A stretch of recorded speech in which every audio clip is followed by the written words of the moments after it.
Dvorsky snaps over the far side. Score! Braden Shen from Buchnevich. And that line change by Montgomery has the Blues on top. 1-0. Kyrou got it again. Into the middle. Holloway to the front of the net. Rebound. Score! Right on the doorstep. Hugh Suter. Suter to hold it. Bring out the Zamboni. The Blues get the win on the island. They penalty killed. They held on. They got the saves. And they get the big 2 points on a Saturday afternoon. The boys played really hard. It's 3 games in a row in this trip where, we could be undefeated, but we haven't been. But we've been resilient. We keep believing. We keep playing the right way. We got rewarded for it. Alongside Alex and T-Bone on BK, it's BK and Ferrario here on 101 ESPN. Alex, you're finally getting the goaltending that is necessary in order for you to win these games. Now, I'm not telling you that it's perfect because it's not, but it is a heck of a lot better than it was previously. Oh, my God, yeah. There's not 8 goals going in the first 2 periods. In your last 12 games, you have a .901 save percentage. That's a .915 save percentage at 5-on-5, which is 5th in the NHL, or excuse me, 12th in the NHL over this stretch time. I got a little overly excited Let's say 5th in the NHL. I like that number better. 5th. You have earned points in seemingly every game over your last, 10 of them. It's not perfect. You're going to overtime and losing in most of these, but they get a win in New York on the island. They play against the Rangers tonight. There's technically a chance, if they win their next 2, that we can get to Thanksgiving and this team will be at 500 by the time we get to Thanksgiving. Yeah. How you feeling about your Blues right now? God, so much better. I don't know if I'm sitting here acting as if this team's all of their problems are fixed because T-Bone brought it up in the office, and he's right. Are we forgetting the Washington Capitals game? Are we forgetting the Seattle Kraken or the Flyers game? Or how about that other Flyers game? So, look, there are still problems, but somebody commented on YouTube and on the post-game after the Islanders won and said, God, Alex just looks so much happier after a win. Yeah, because all of these losses have been miserable. So, look, when the Islanders scored that 1 goal, I looked at Jordan Deacon, our producer, and I'm like, uh-oh, here it comes again. And they held on to it. And all of this is because of your goaltending. And look, it goes back to what Doug Armstrong said earlier when he was talking with Bruce Boudreau in the season, where he said, we have nothing to fall back on. So basically, when all of the issues pop up for the Blues, their goalies are a part of the problem. That is not the case anymore. They're making the big saves when you need to. They're making sure that this game is staying close so that their team can work through their own ish. So am I believing in it? No, not until I see 3, 4, 5 games put together of consistent play. I thought they played really good against the Islanders with the exception of the final 5 minutes, but they pulled the goaltender and they were on the power play. It's expected.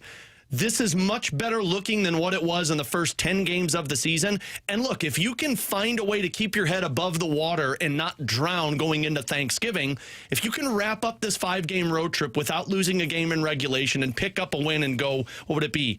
2-0 or 3-0-2 if you can win these final 2 games and then get back to 500.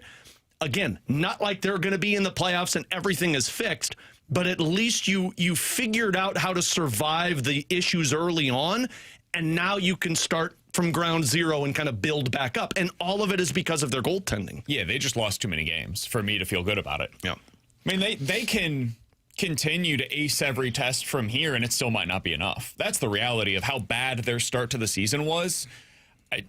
Do I feel better about where the Blues are at today after what they've done over the last 2 weeks where they have only failed to earn a point 1 time? Yes, absolutely, of course. You'd be lying to yourself if you said no.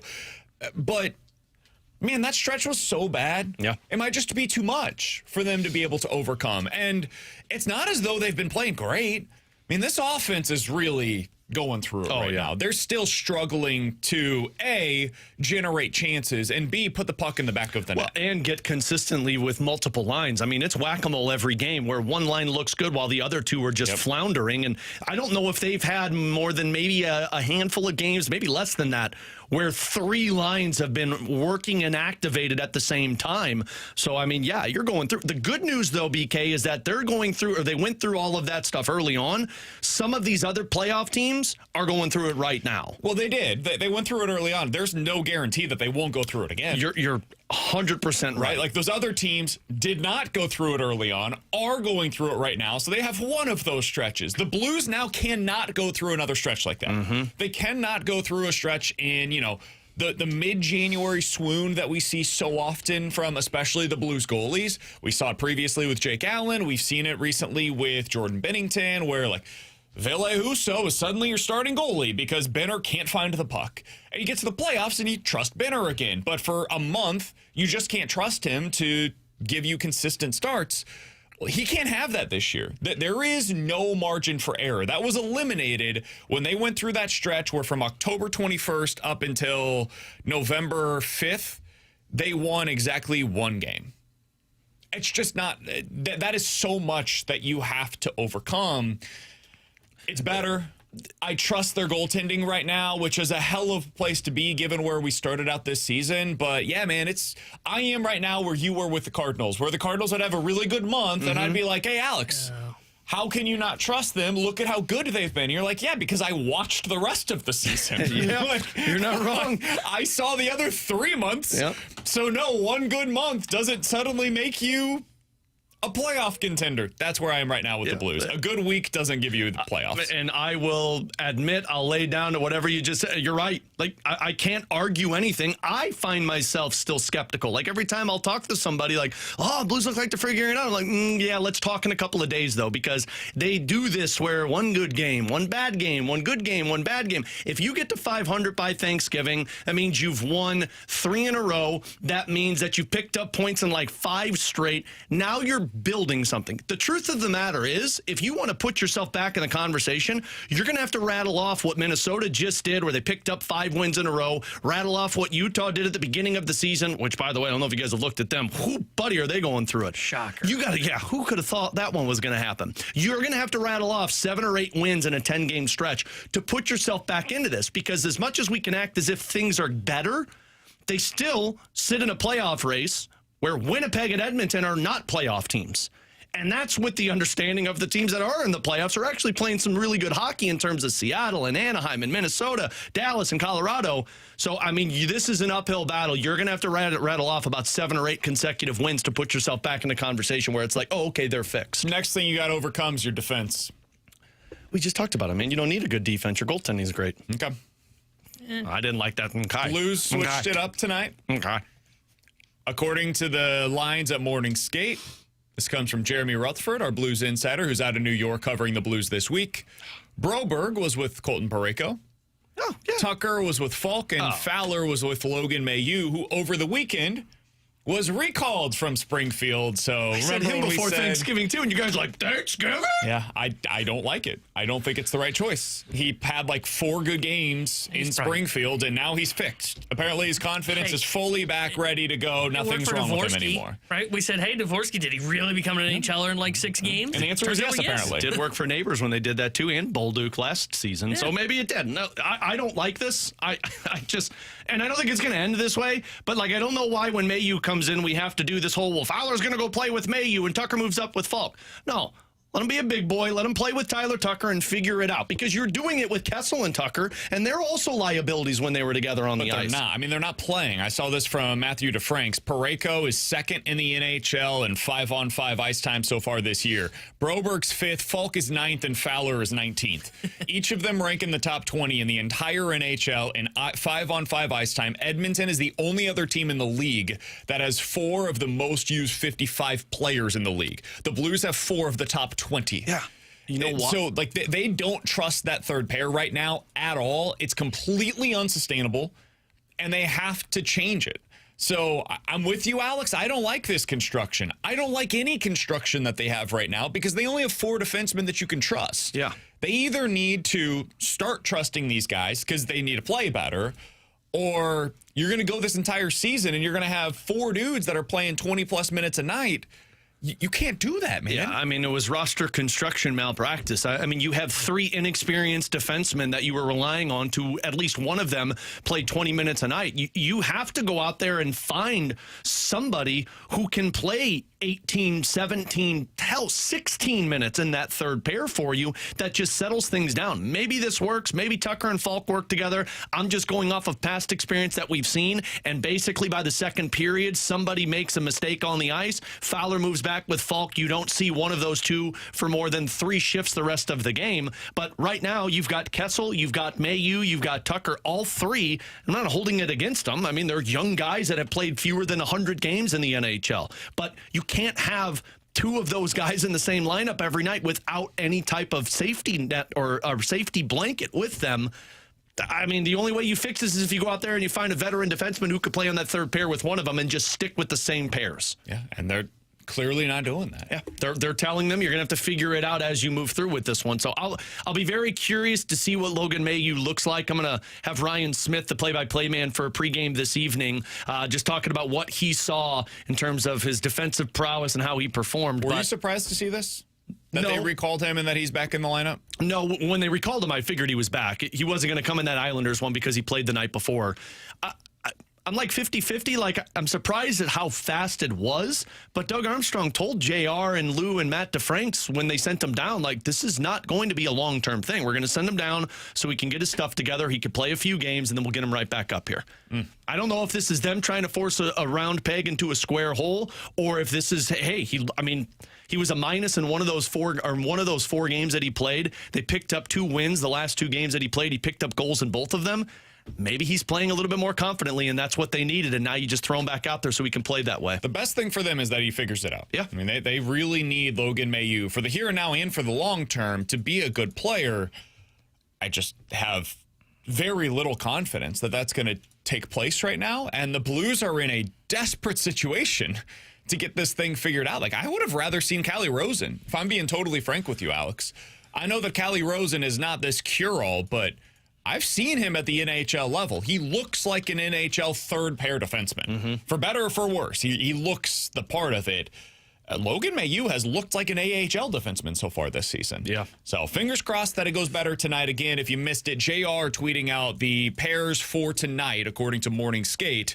Broberg with Parayko, Tucker with Falk, and Fowler with Mailloux. It is 11:12. Your time check brought to you by Clarkson Jewelers, an officially licensed Rolex jeweler. We just did an 11-minute segment. It is 11:12. Hot darn. What is going on? Wow.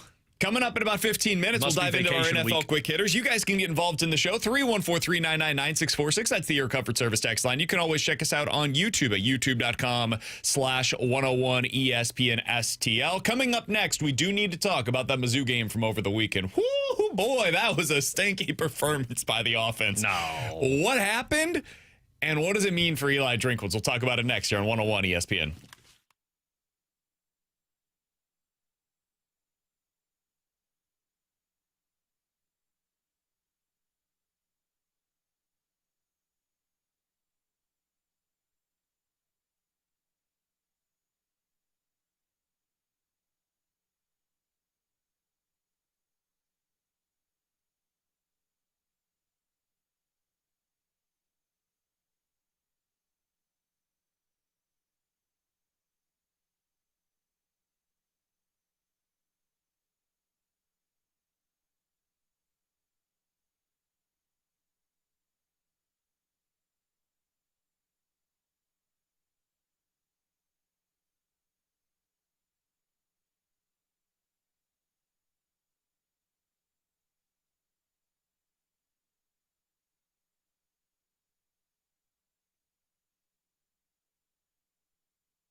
Tanner Hendrickson here in Missouri. Big news. It's almost your turn to get in the game because DraftKings Sportsbook is coming to the Show Me State on December 1st. That's right. We are just a week away as you'll be soon getting fast payouts when you win, a safe and secure app that's easy to use, and promos that keep the action going all season long. No wonder it's America's top-rated sportsbook app. So the countdown is on. New customers can sign up right now and score $300 in bonus bets on launch day.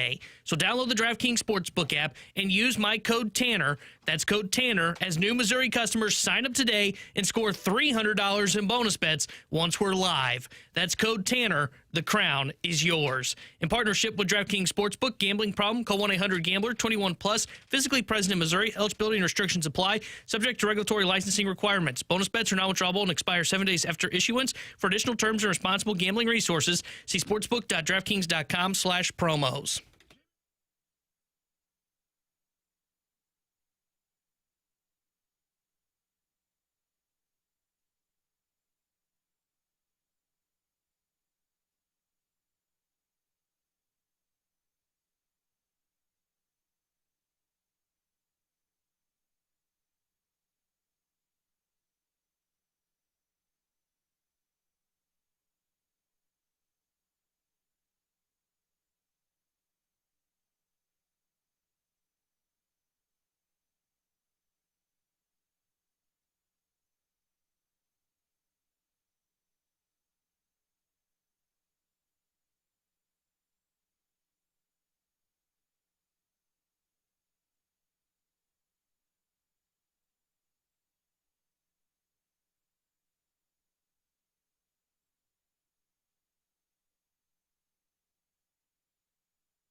.35, light breeze at his back, shouldn't need it. That one's low, looked like it got deflected at the line of scrimmage.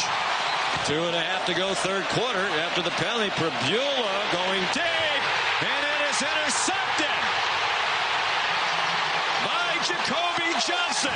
Yeah, we had zero rhythm, zero creativity, run, pass, or didn't work in the second half. We have to go back and watch it. I mean, they're a good defense, but, I thought the first couple of drives, man, we were really moving and humming and doing some good things. It just, ultimately, when you're 3 of 15 on third downs, you're not going to have any type of rhythm. That audio courtesy of ESPN alongside Alex and T-Bone on BK. It's BK and Ferrario here on 101 ESPN. Mizzou loses over the weekend 17-6 against Oklahoma in what was a game that went exactly as expected, honestly. Oklahoma's defense is outstanding. Mizzou's defense is outstanding. Both offenses have been struggling this year, but one of them has John Mateer, the other has Bo Prabula. And that's just the reality, Alex. Like, I had two big takeaways from this game. One, and this is really kind of bigger picture, Mizzou doesn't have the quarterback play that it needs. And if we're being real, Mizzou, under Eli Drinkwitz, hasn't had the quarterback play to break through. They had a good season of Brady Cook. I think he was a little underrated. He was a solid college quarterback. But you look at the teams that they've lost to this year, it's not a surprise. Marcel Reed is good. John Mateer has his moments where he looks really good. Diego Pavia is a legitimate Heisman contender this year. Same thing is true for Ty Simpson, who might be a first-round pick in the future. Like, these teams just have better quarterback play than you. You have everything else that's at a pretty high level right now. Offensive line is just okay, but, I mean, receivers are solid. Defense is outstanding. You're missing the quarterback play to give you that next step. So that was one big takeaway that I had from the loss against Oklahoma, Alex. You got beat by their better quarterback. Two, your coach was just too conservative. And I like Eli Drinkwitz. I think some of the criticism, and we'll get into this, has been wildly unfair and frankly inaccurate about the Eli Drinkwitz era at Mizzou. But, man, in this game, he turtled. I don't know what happened, but he seems to have like the Men in Black flashy thing going on where he thinks that his special teams are good, where I've watched the season. They're horrific. And if you want to go by something more than just the eye test, dude, SP Plus, which is this like power ranking system, they have him as a bottom 10 special teams in the country. Ooh. And that somehow feels generous to me. I think they're bottom 1. I can't imagine there's somebody that is worse, but apparently there is.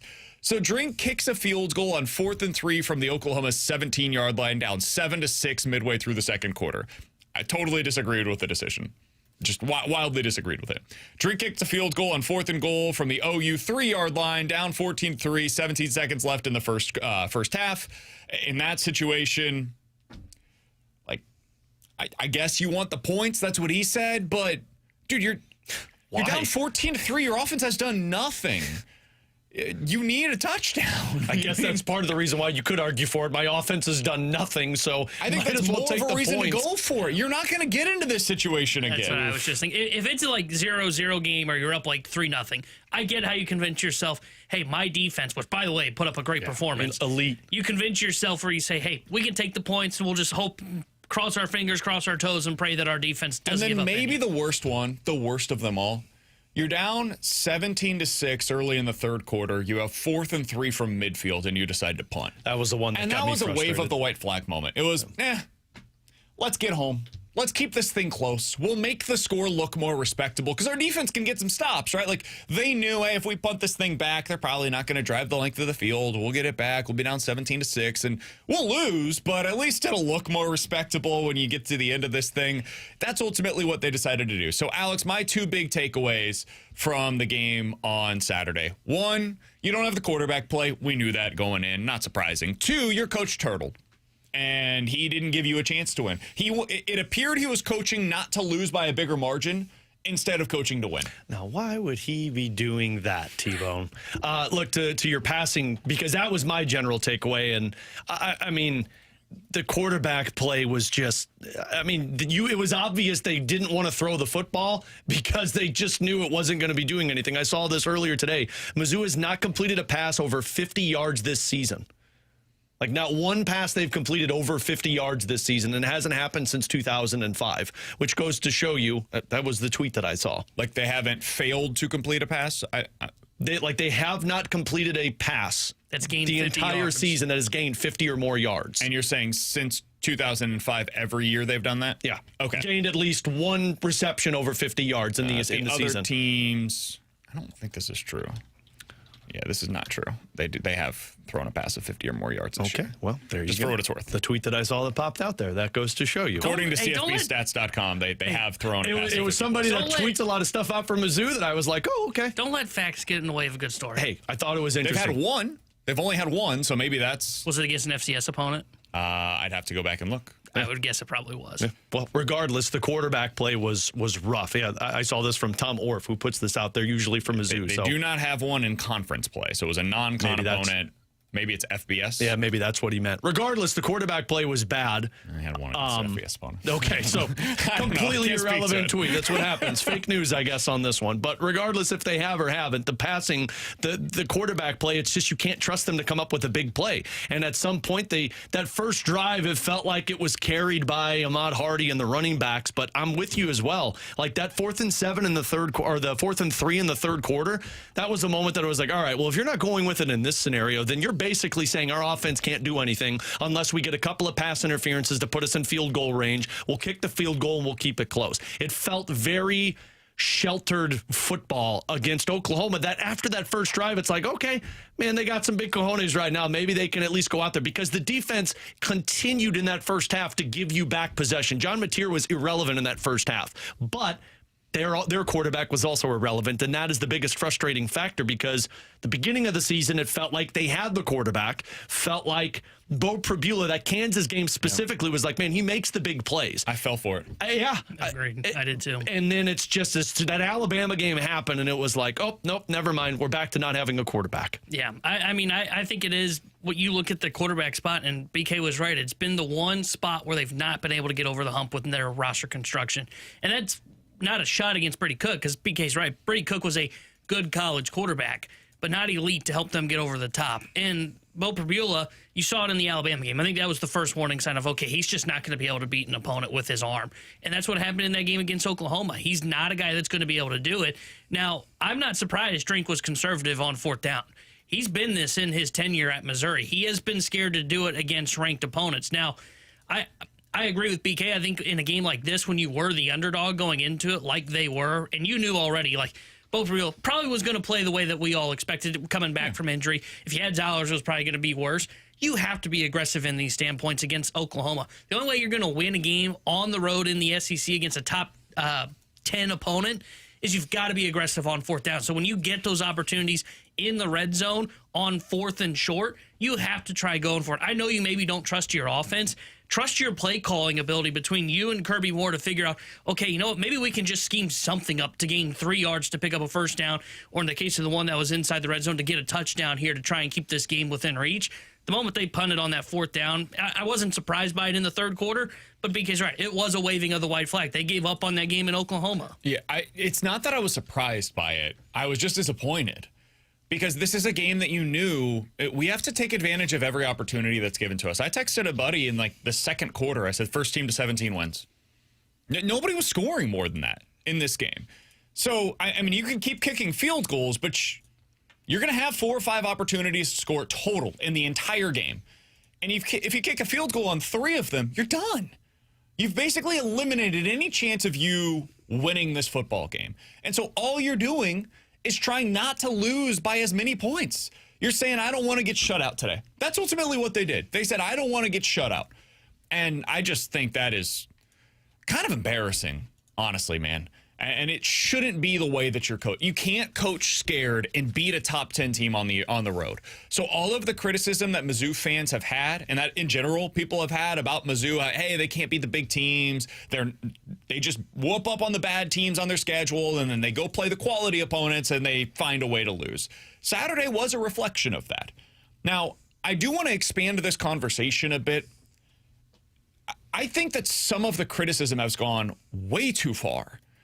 And now there's the conversation about, like, Mizzou fans, do you even want to keep Eli Drinkwitz? Would Mizzou fans be happy if somebody else hires him away? That, to me, is crazy. It's an insane thought that we're just willingly saying, hey, 11 wins in 2023, 10 wins in 2024, and then so far 7 wins this year. The potential to get up to 9 with a win next week against Arkansas and then a bowl win. If they do that, that would be 30 wins over a 3-year stretch, which has never been done at this program. And we're just going to sit here and say, like, that's not good enough for Mizzou? That's crazy. I'm sorry, man. Sometimes you have to look yourself in the mirror and say, who are we? What are we all about? What have we accomplished here? Are we actually better than this? And if the answer is no, have a little bit of self-awareness, man. And, like, listen, I'm a Mizzou fan. This is my squad. I went to the school. Like, I love this university. I want them to break through and to become a college football playoff contender. And they were 2 years ago, by the way, which just gets eliminated from the conversation. Count, man. There's only a 14 You can't pretend that the playoffs the are last expanded 2 years then. are all that matter. I forgot about that. It's all that matters. And because they didn't end up as a top 4 team in 2023, and instead they were 9th in the country, that doesn't count. That's like saying if the Big 12 was still around, the Mizzou would be the best team in the Big 12. Or like that 2001 Illinois team that got to the Rose Bowl. We could have been a playoff team and expanded. Sorry, man, it was only 4 teams. It happened. It was this coaching staff with their players, and now we pretend as if it didn't, but whatever. I don't understand why we have to sit here and act as though Missouri is Alabama, because it's not. And if part of the selling point for keeping Eli Drinkwitz was, hey, you stay here, you're a hero if you consistently win 8+ games, you never get fired, you're never on the hot seat, well, then what are we doing right now? I can't say that on one side of the ledger and be like, this is a reason to stay. The pros cons list, this is a pro. You don't have the expectations that you do at Alabama. The con for Auburn, Florida, whatever, going there, you've got to win those big games. Otherwise, you get fired. Well, if this is the reaction at Mizzou when he doesn't win those big games, then just go take the other job. Why would you stay? I'm getting the same criticism here with less resources. It's harder for me to win here, so why wouldn't I take this other job? That would be my perspective, frankly, if I'm Eli Drinkwitz right now. Yeah, well, and I mean, to go even further with it, of him saying, we need more Fortune 500, more people coming. I guess the question is, are those individuals that are willing to donate the money to the school, are they frustrated with this to where the ceiling has happened? I mean, I went through the Barry Odom era. I remember how bad that was, to where I wished they'd get to 6 wins in a season or 7 wins in a season, let alone it be consistent from one to the other. The only question I guess I would have for you, BK, is like, does it get frustrating, though, because the narrative for Drinkwitz has been, yes, can't win the big game, but also doesn't seem to be able to recruit the right quarterback. And you just talked about how the quarterback... It's the number one most legitimate criticism of Eli Drinkwitz and in his tenure thus far, is that he hasn't figured out the quarterback position the way that you would want to. And I guess the question is, are you okay with that continuing, where he's building an elite roster on the defensive side? You've got playmakers, but you're never going to have the quarterback that gets you to the next level. I can't say that he never will. That's where I would push back. Like, I agree with the criticism. It is a fair critique. Drink has not had the right answer at the quarterback position thus far. I agree with that. I will concede that argument. It is true. It is objectively true. I will not concede the argument that he can't find the quarterback, or that he won't find the quarterback, because a lot of teams across the country, they're not good until they figure out the quarterback position, and then boom, suddenly they get real good. Brett Bielema had never really had a stud quarterback. He found one. He went to the transfer portal, he figured it out, and that allowed them to have the success that they did over the last couple of seasons because they got it right at the quarterback position. So Brett Bielema's history of not having that quarterback did not matter when they finally found him. Meanwhile, Eli Drinkwitz, I feel really confident that he's got all of the other stuff that is necessary to be a high-level college football coach. He builds an elite defense. You've seen it multiple years. He's great at evaluating talent through the portal and through the recruiting rankings. Like, he found Donovan Alugbade, who we all think is a really good high school football player, or was a good high school football player, has translated well to the collegiate level already. As a true freshman wide receiver, he's better than Luther Burden was as a true freshman wide receiver. So he's a really great recruiter. I think he has some issues on game days, but overall, I think a lot of that stuff gets oversold because he's really good at a lot of other things. The most important thing is bringing in the talent that is necessary. So, yeah, I think he can find that quarterback, but I do concede he has not thus far, and that's frustrating. And you don't have to get a great quarterback. In the NFL, you have to have a great quarterback to get to the playoffs, get over the top as well, especially. College, you don't necessarily have to have that. We've seen some teams that don't have great quarterback play that can make the playoff. I'm looking at Georgia over the last couple of years with Carson Beck. It's a little different, though, because they have elite talent everywhere. You can make up for a lack of elite-level quarterback play if you have that elite talent everywhere, and there's only like 5 to 7 programs that can do that. You got to be elite receivers and elite offensive line. And agreed. But what my point is, this team could have gotten there this year with Brady Cook at quarterback. And that's where I think, we were just talking about Brady Cook. Really what we were talking about there was Drink didn't build the defense that was good enough that time around with Brady Cook. That defense was good. It wasn't elite. This defense is elite, to where if you were to put Brady Cook on this Missouri team, they're a playoff team. I truly believe that. I think if you switched Luke Altmaier. Vandy, so they're in. Yeah, and if you put Luke Altmaier on this team, they beat Vandy and they're probably in. So it really has come down to, BK's right, you have to have the elite pieces around a average quarterback. If you have a great quarterback, he can make up for some of the other deficiencies. He just hasn't been able to put together the elite defense while also having the quarterback spot figured out. And I agree with BK. If you give him enough shots based on what he has been able to do in his recruiting time at Mizzou, he would eventually get it figured out. But if I'm other programs, I'm looking at that going, we also believe that. And if we give him more resources, we really think he would be able to figure it out. And I agree with BK. I mean, sometimes you don't fully appreciate what you had until it's gone. And I think some of the criticism for Drinkwitz, though I give BK crap and say go to Penn State, it would be a huge miss for Missouri to watch him leave the building. Because you're right. I saw the Barry Odom era. And I asked BK this in the office. Was there some of this criticism for Pinkel? And he said yes. And what happens? Pinkel leaves town. You think, okay, well, maybe we get the better hire here. It's the Tony La Russa thing where we pretend that it wasn't there. Because Tony La Russa was criticized early on in his tenure here in St. Louis. Now, we pretend like that never happened because eventually he got Albert Pujols, the team won all these games, and he got over the top. Celebrated and so, he was celebrated, yes. But it's whitewashing. What was otherwise a lot of criticism early on in the Tony La Russa years, the same thing was true with Gary Pinkel. Gary Pinkel was on the verge of being fired in the mid-2000s because he wasn't doing enough winning. He gets Brad Smith and then eventually Chase Daniel. Everything changes, but then the criticism shifted from this guy can't win at all here to this guy can't win the big game here. And the criticism kept evolving because he was winning a couple of the big games, but then he got to the Big 12 championship game a couple of times, wasn't able to get over the top there, gets to the Big 12 or the SEC championship game in 13 and 14. Can't win those two games. And so people are like, yeah, he did a lot, but let's be real. What did he actually accomplish at Mizzou? Dude, what he accomplished was putting Mizzou on the map. What are you talking about? Like, he had more success than any coach in the program's history. That's what he accomplished. He took Mizzou from the doormat to the SEC and being relevant in the SEC on a national stage, playing in Atlanta against one of the best programs in the country. What? Like, what?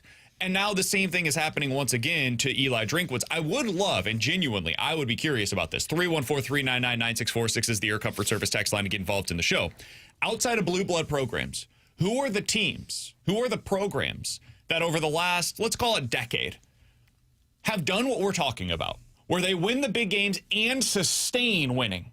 Because Eli Drinkwitz, one of the pieces of credit that I think you have to give him, he has sustained winning over the last 3 years. He has built the program, and it wasn't a one-off. It wasn't the Florida State thing where they have a great season and then they completely drop off the cliff. So who are the other programs that you would throw out there that have the ceiling of getting to 10 or 11 wins, broke through, and then sustained by not falling back down off of the map? If people can throw those programs out there for me and show me who they are, I'm all ears. I just can't find them. Eli Drinkwitz is doing something at Missouri that is incredibly difficult to accomplish, and I think people are pretending as if it's easy because Drink has done it at Mizzou. It's not. It's really freaking hard. This guy's a very good football coach, and finding other programs that have or will accomplish what he is accomplishing right now is nearly an impossibility. Maybe the one would be Ole Miss with Lane Kiffin. And guess what? Every team in the country that has an opening would love to have Lane Kiffin as their head coach. So sorry, Eli Drinkwitz, not Lane Kiffin. Okay. Where are you going to find your Lane Kiffin? Because that guy's getting hired by LSU. He ain't coming to Mizzou. I'd love to see where you're finding your next Lane Kiffin. But if you have that guy ready to go and you think you're going to hire him, go ahead. Let Eli Drinkwitz walk. Hire that guy. You'll be in better position for doing so. Alongside Alex and T-Bone on BK, NFL Quick Hitters next year on 101 ESPN.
Taryn Hendrickson here with the Sports Center update, driven by Johnny Londoff Chevrolet and Johnny Londoff Autoplex. Blues back in action tonight as they visit the New York Rangers. We'll have pregame coverage starting at 5 o'clock with Alex Ferrario, then puck drop at 6 o'clock with Chris Kerber and Joey Vitale. The Sports Center update is driven by Johnny Londoff Chevrolet and Johnny Londoff Autoplex. See them at Londoff.com. Chevy, together we drive.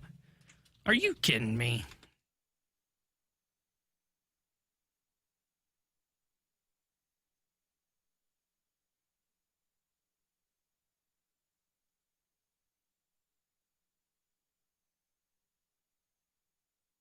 Alongside Alex and T-Bone on BK. All right, real quick here on this, Alex. I can't. I'm sorry. You're getting a little. Somebody help Brandon! Come on, man. Don't let it get to you. Trying to tell people how to fan. Remember the Purge, man? I let that go after we did the Purge for the Blues. I can't. I'm sorry. I got to do this. The list of college football teams with more wins than Mizzou over the last 3 seasons. Oh, God. Power 5 teams, more wins than Mizzou since the start of 2023. Ohio State, Oregon, Georgia, Texas, Notre Dame, Michigan, Ole Miss, SMU, Bama. Mizzou 10th. I heard SMU. Sounds like he should have Why can't they be broken through. SMU? Yeah. Why can't they be SMU, man? Through. Yeah. If you flipped Mizzou and Can't SMU you be in them the Big mules? 12 and the SEC, like SMU or ACC mules. rather. Actually, I don't know. No, Mustangs. That's what it was. It was close enough. Mustang, mule. Rhett Lashley, good coach. I like Rhett Lashley. If Mizzou could hire him, I'd be down with Can they Rhett go get him? Lashley. No, he just re-signed with SMU. They've got a boatload of money there. Yeah, but like Drink re-signed with Mizzou, and we're still talking Penn Let's be honest State. about these contracts. Come on, man. Ole Miss and SMU are the only non-blue blood teams that have more wins than Mizzou over the last 3 years. SMU. Mules. Let's dive into some NFL quick hitters. We can move on from the college football side. No, we can't, man. I have a feeling we're going to get to it in our next segment. 1 o'clock segment, we will. You guys want to start with the Eagles or the Chiefs? Let's start with the Eagles. I'm tired of hearing you yell about your We start with the Rams. Yeah. Are we worried about the Eagles after that second half performance? I mean, I was worried about them before. Yeah, I would say I've always been worried. They've just burned me every time I've bet against them, and then that one is the one that actually comes back to happen. I guess I was the only one that believed in them. Yeah. So maybe I should answer. I'm a little worried. How your Packers doing, too? Yeah, well, I had cast them aside for a while. The Eagles became his Yeah, new the team. Eagles are the new love for BK. I thought going into yesterday, like, hey, second best team in the NFC. I don't know, man. I don't know. The vibes are so bad. I watched that first half. I was like, all right, that's the team. That's the Eagles team I remember. The defense looks amazing. The offense has a couple of big plays. A.J. Brown's getting involved. They're back, baby. And then the second half happened, and I can't explain it, Alex. Can't explain it. I can't either. I mean, look, am I concerned about the Eagles in the regular season? Probably, because they just got bad vibes in the postseason, though. They're still the team that can turn it on. I just... You think? Yeah, I don't know, man. Some teams just sleepwalk through the regular season, and then when the games actually matter, when you're facing elimination, that's when their talent actually comes out. That one felt also like the second half was just, this game's over. Cowboys aren't coming back, and then Cowboys did come back, and Philadelphia did know how to grab back the momentum. But in the postseason, I think they're still going to be one of the final couple of teams. But in the regular season, yeah, I'd be a little concerned because they got a lot of bad vibes going on with that roster. The schedule: Bears, Chargers, Raiders, Commanders twice, and Buffalo. You still worried? No. No. The schedule is pretty forgiving. The Bears might be their toughest matchup. Black Friday. Yeah, I'm not concerned about them like getting to the playoffs. To me, they're not winning anything in the playoffs. This is the thing for me. I don't think they can turn it on. Because when I think about a team that can turn it on, I think of the Chiefs, right, who we'll talk about here in a minute. Or the Eagles last year in the regular season. Yeah, but like their offense was better last year in the regular season because Saquon ran for 2,000 years. Yeah, but like that's the identity of the Eagles. Like if you told me what is Eagles football when I am dreaming of those sugar plums near Christmas time, I think of Saquon running the football and them being able to run, and that's it. I don't think about Jalen Hurts beating teams down the field. You think about Do you sugar dream plums? about sugar plums? Don't you? What are you, a sugar plum fairy? I can't tell you I've ever once thought about sugar plums. Isn't that the Nutcracker Ballet? Well, the sugar I've been plum having a lot of fairies? dreams about work here of late too. It's kind of weird what's going on in my Work and head. sugar plums happen to each other. Yesterday had 10 carries for 22 yards against one of the worst defenses in the NFL. Aren't they without their best offensive lineman, though? I don't care. He hasn't done this all year. That's the problem. If this was a one-off performance, like I think he had 1 or 2 games last year where he kind of struggled, I'd go, okay, the offensive lineman Lane Johnson was out. That explains it. That's not the case. They have not been this as good offensively as they were last year. And the reason I brought up the Chiefs is a team that, like I say, hey, they would turn it on. It's because they got Patrick Mahomes, one of the best quarterbacks in the league. Jalen Hurts, they are exposing him right now. They are forcing him to beat them with his arm, and he cannot do it. Here's the problem, in my opinion. They'll be there because other than the Rams, no other team in the NFC, I think, is as talented. I agree. I agree, but the Cowboys just beat them. And I don't think the Cowboys are close to them on a talent perspective. I think that game, I set that one aside as an anomaly because I think the Eagles thought that game was over at halftime. And then all of a sudden, Dak Prescott started doing Dak Prescott things in the second half, and the Philadelphia Eagles were like, wait a minute, what happened? Like right now, it is a good point. I do think you have to have a certain level of quarterback to beat this defense. And Dak matches that level. Like, I think Dak gets wildly undersold as a quarterback in the regular season. I don't know who those quarterbacks are that are going to do that outside of Matt Stafford. Not in this in NFC. the NFC playoff mix. Because right now you're talking about like Caleb Williams, who I think is having a very good season, but he's not at that level. Jordan Love, who, let's be real, Jared Goff is going to see an ounce of that team is pressure, cooked. and nope, not happening. Baker, we saw what happens with him last night. The Seahawks, no, I'm not trusting Sam Darnold against that defense. So it's just the Rams. Yeah. So while I do not trust the Eagles whatsoever, I think there's really one team that I trust to beat them in the postseason on the NFC side of things. So I could still see them going on a little bit of a mini run in the playoffs.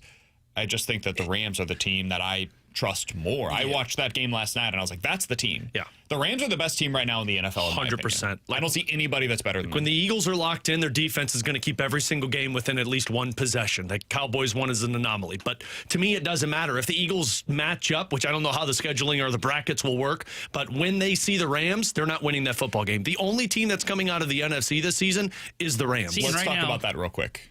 I'll say right now, they match up with the 49ers in the first round. I would not be surprised if the 49ers beat them. I would be. I would be very surprised. I don't think their defense is good enough to stop them. You say that their defense keeps everything as a one, keeps them within possessions, right? Like they can hold teams down. Problem is their offense is not going to separate them. So if we're talking about a one-score game late, all it takes is a couple of... Look, the Chiefs went from 11-0 in one-score games to 0-5 until their win yesterday. But I don't think that 49ers defense... 1-5 now. I don't think 5 until yesterday, as I don't think that 49ers defense is as elite as the Packers were when they kept the Eagles to 10 points. 49ers defense is atrocious. You'll see that tonight. So bad. They're going against Bryce Young. Also, that's the thing. I think they'll score like 20. Let's also just, let's put all of the faith in the 49ers because the survivor picks got this one tonight. But I don't see any other team finding a way. Why did you say that, man?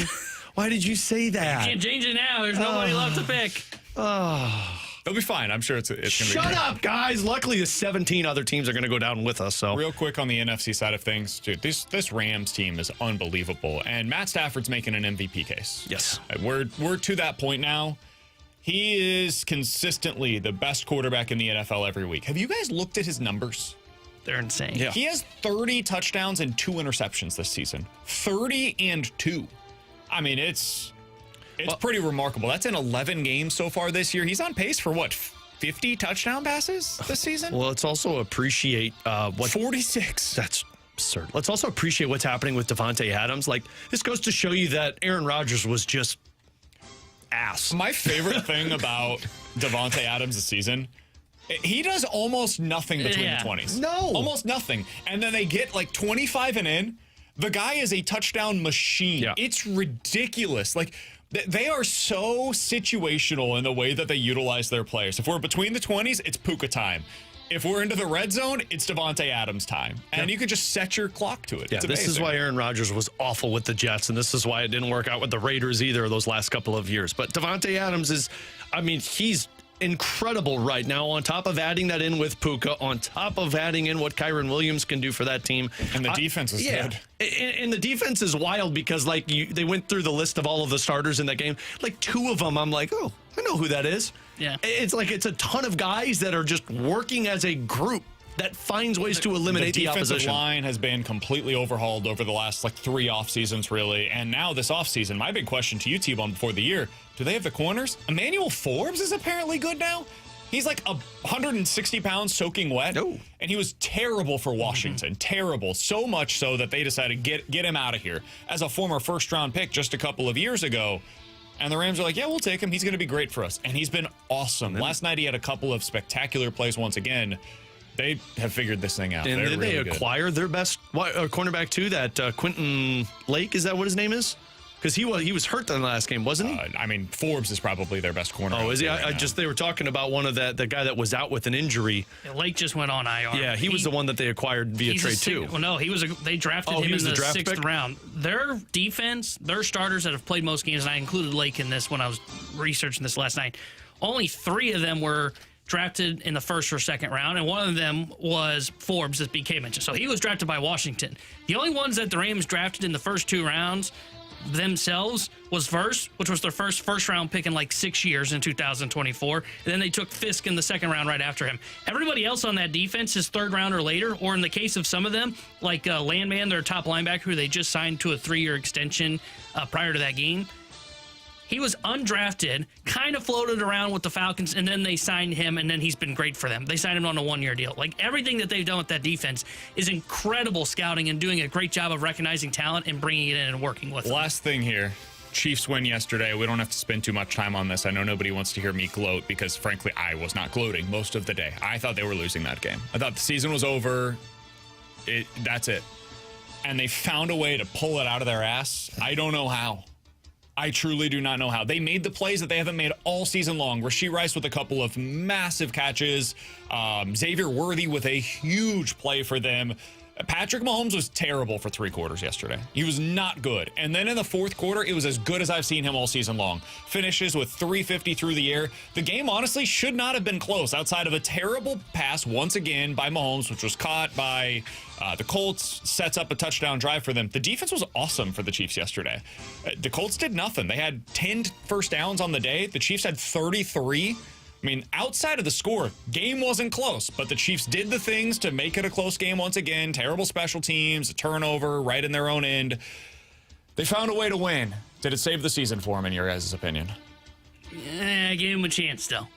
So I guess I'll say it saved the season. You didn't put the dirt on top of them in their grave. Yeah. They still have a chance to pull themselves out. And they still got a tough road to climb because, like, teams that are ahead of them basically have 2 games in hand because they're 1 game up, like Jacksonville is. I don't remember who the 7 is right now in the playoff seed. Be the Chargers, wouldn't it?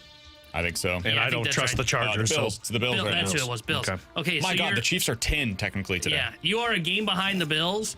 You're technically 2 behind because you're a game behind in the standings while also knowing that you lost the tiebreaker because they beat you head to head. They don't even have the tiebreaker over the Steelers right now. Yeah, they're down. Or the Texans. It's crazy. And now, luckily, they get to play the Texans shortly, so they can try and get that one back.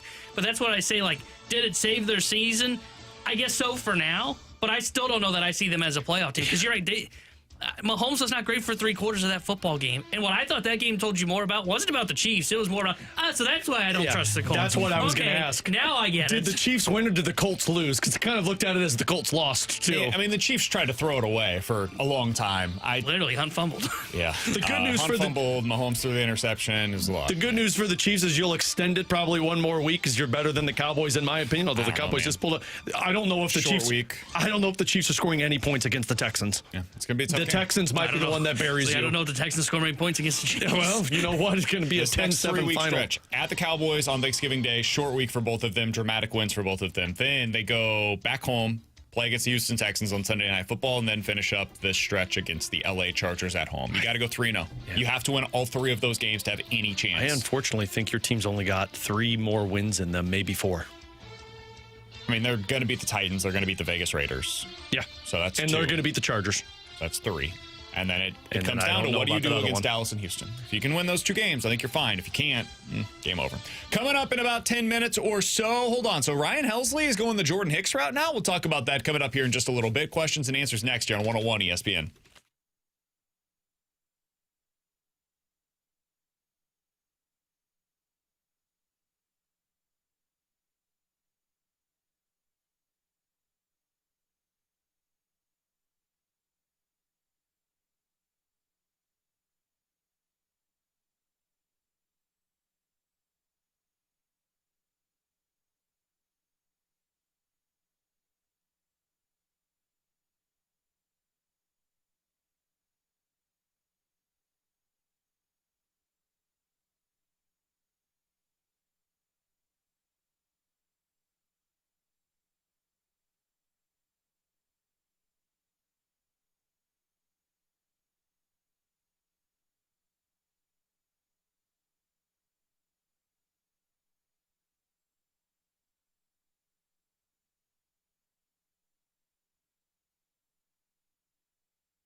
314-399-9646. That's the Air Comfort Service text line for questions and answers. If you guys have any questions, go ahead and get them in right now on the Air Comfort Service text line. We'll get to Craig Button coming up in the 12 o'clock hour. We'll also talk about Ryan Helsley, who might be making a transition, Alex, to a starting pitcher role. We'll talk about that here in just a little bit. From the 314, guys, with Alabama needing just to win this weekend to make the conference championship game, do you think they would get in at 10-3 or get dropped for losing in the conference championship game? So if Bama wins this weekend, gets to the conference championship, and loses that, do you think they would ultimately get into the playoff? I think so. Yeah, I mean, who else are you putting in above them? I mean, like, the SEC has kind of pushed itself out of this now to where I think a 10-3 team gets in versus some of these other ones that don't have 3 losses. Yeah, and I think the committee set a little bit of a precedent last year. They're not going to over-penalize the team that loses in the conference championship game. Now, they might drop them in their seeding, but I don't think they would drop them out. And the one that I bring up is when SMU lost to Clemson. Clemson won the ACC championship game, got in, and there was a lot of talk of, okay, well, they kick SMU out, and they didn't. They just made SMU, I think it was like the 12th seed or something like that. I don't think you do that to Alabama. I don't think you punish them for having to play an extra game. I would have to look, too, at how the tiebreakers work on everything because I don't understand it enough. But I'd have to look through on exactly what the scenarios are going into this weekend as well. 314-399-9646 is the Air Comfort Service text line for questions and answers. From the 314, guys, why would Mizzou want to keep Drink when he can't win against top 10 opponents? I knew we'd get back to this. I swear this is a real question. No, it's not. I'm going to let you handle this, buddy. Because over the last 3 years, there are only 9 Power 5 teams with more wins than Mizzou. And yes, I understand he has not had that, like, quote-unquote, signature victory. I think he has. I think that Tennessee win was that, but people disagree. That's fine. I think that keeping a guy in place who has the chance to win 30 games over a 3-year stretch for the first time in program history, you should do that. It's a hot take. That's my stance on this. I agree. If you win a lot, I would keep that guy. I mean, it's apparently a hot standard nowadays. It's a good standard. Here's my only question to the people that say, like, move on from Drink. Who do you want? They don't know. I mean, like, you can't just say, this was like when people were saying, get rid of Craig Berube. Who do you want? Who are you going to go out there and get that's a better option? I think there are some guys that are interesting, like Eric Morris at North Texas. T-Bone, I know you had them this weekend. He's a really good coach. He was part of the development of Patrick Mahomes at Texas Tech. He then went on to, I think, Incarnate Word, where he was the coach that developed Cam Ward there before he went to Washington State. And now he's doing the same thing with another quarterback at North Texas. If your biggest criticism, and I think it's fair, we talked about this earlier, of Drinkwitz is his lack of quarterback identification and development, it would be the biggest draw for a guy like Eric Morris. I've never seen him do it at a place other than North Texas and Incarnate Word, though. So I have no idea how that translates to the SEC. It's a bunch of I don't knows or what ifs or possiblies. Yeah, that's not a good thing to go into the following season with of get rid of this guy because he can't win the big game. Cool, we're going to go out there and hire I don't know. To be fair, there is a scenario where it does get better. Now, the odds of that are very low. It's going to take some time, though, too. It's not just going to turn. Now, I don't think they are here yet. Because I think Drink is a good coach. But sometimes, like he brought up the Berube scenario, there are sometimes I do think it is worth at least trying to spin that dial and see if it comes up and you go, Yahtzee, we just did it. But I don't think Missouri's there. It's not like they're coming off a 6-6 season for the 3rd year in a row. That's when I think it gets tough for Drink to sell. That's why Cal's, who fired their coach this weekend, that one made a little bit of sense to me. He's been there since 2017. Yeah, and they've been right in the middle. He's like barely below 500 in his time there. I also think Cal is just a terrible job, but that's another conversation for another day. 314-399-9646. That's the Air Comfort Service text line to get involved in the show. Last question here from the 618. Guys, if you had to bet on one team to win the college football playoff this year, who would it be? Who would your bet be for winning the college football playoff? Man, it's a toss-up between Ohio State and Indiana, and I think I'd go Ohio State. I'd go Indiana. They're the best team I've seen play this year. I saw them in person. I've seen them, saw that game against Oregon where I thought they played well. I think they are the best all-around built team. I'd go Indiana as well. I think they have the best quarterback out of any of the teams that are going to be participating in the college football playoff this year. Alongside Alex and T-Bone on BK. So Ryan Helsley, he is going to try to be a starter after all, huh? We'll talk about it next year on 101 ESPN.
Alongside Alex and T-Bone on BK, so I saw this when I woke up earlier today. Ken Rosenthal reporting the Detroit Tigers are among the clubs talking to Ryan Helsley about becoming a starter, according to people familiar with his market.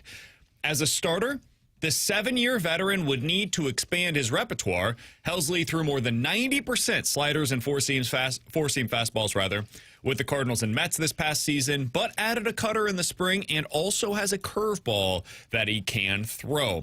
Again, that coming from Ken Rosenthal over at The Athletic, saying Ryan Helsley is at least generating some level of interest as a starting pitcher in this year's free agent market. Alex, this is something I've been banging the drum for 2 years now here in St. Louis. It never happened. I didn't necessarily anticipate that it would, but we have seen some level of success of relievers transitioning into starters in recent years. Seth Lugo did this. Michael King did it. Clay Holmes did it as well. It's not often that you see closers make the transition from that specific role to starter.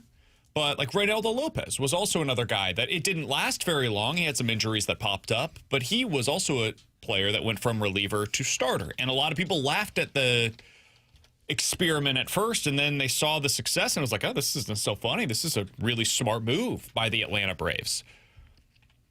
I don't know if it'll work with Ryan Helsley. I would probably bet against anybody actually doing this. My guess is it'll be pretty similar to like the Jordan Hicks thing where they bring him in, they say he's going to get an opportunity to start, probably won't work, and he'll go back into a either closer or setup man role with that team. And at $12-15 million a year, that's fine. That's the going rate for a closer anyways. Is this something you would be interested in, Alex, for the Cardinals? Because they do have a need for a starting pitcher, and it's not as if there's a ton of really intriguing candidates out there. Like, we've been talking about Dustin May as maybe the most exciting one. That dude doesn't throw innings at all. Mm-hmm. So if you're worried about an innings deficit or an innings limit with Helsley, well, you'd also be worried about that exact same thing with the number one guy that we're all interested in from this year's free agent market.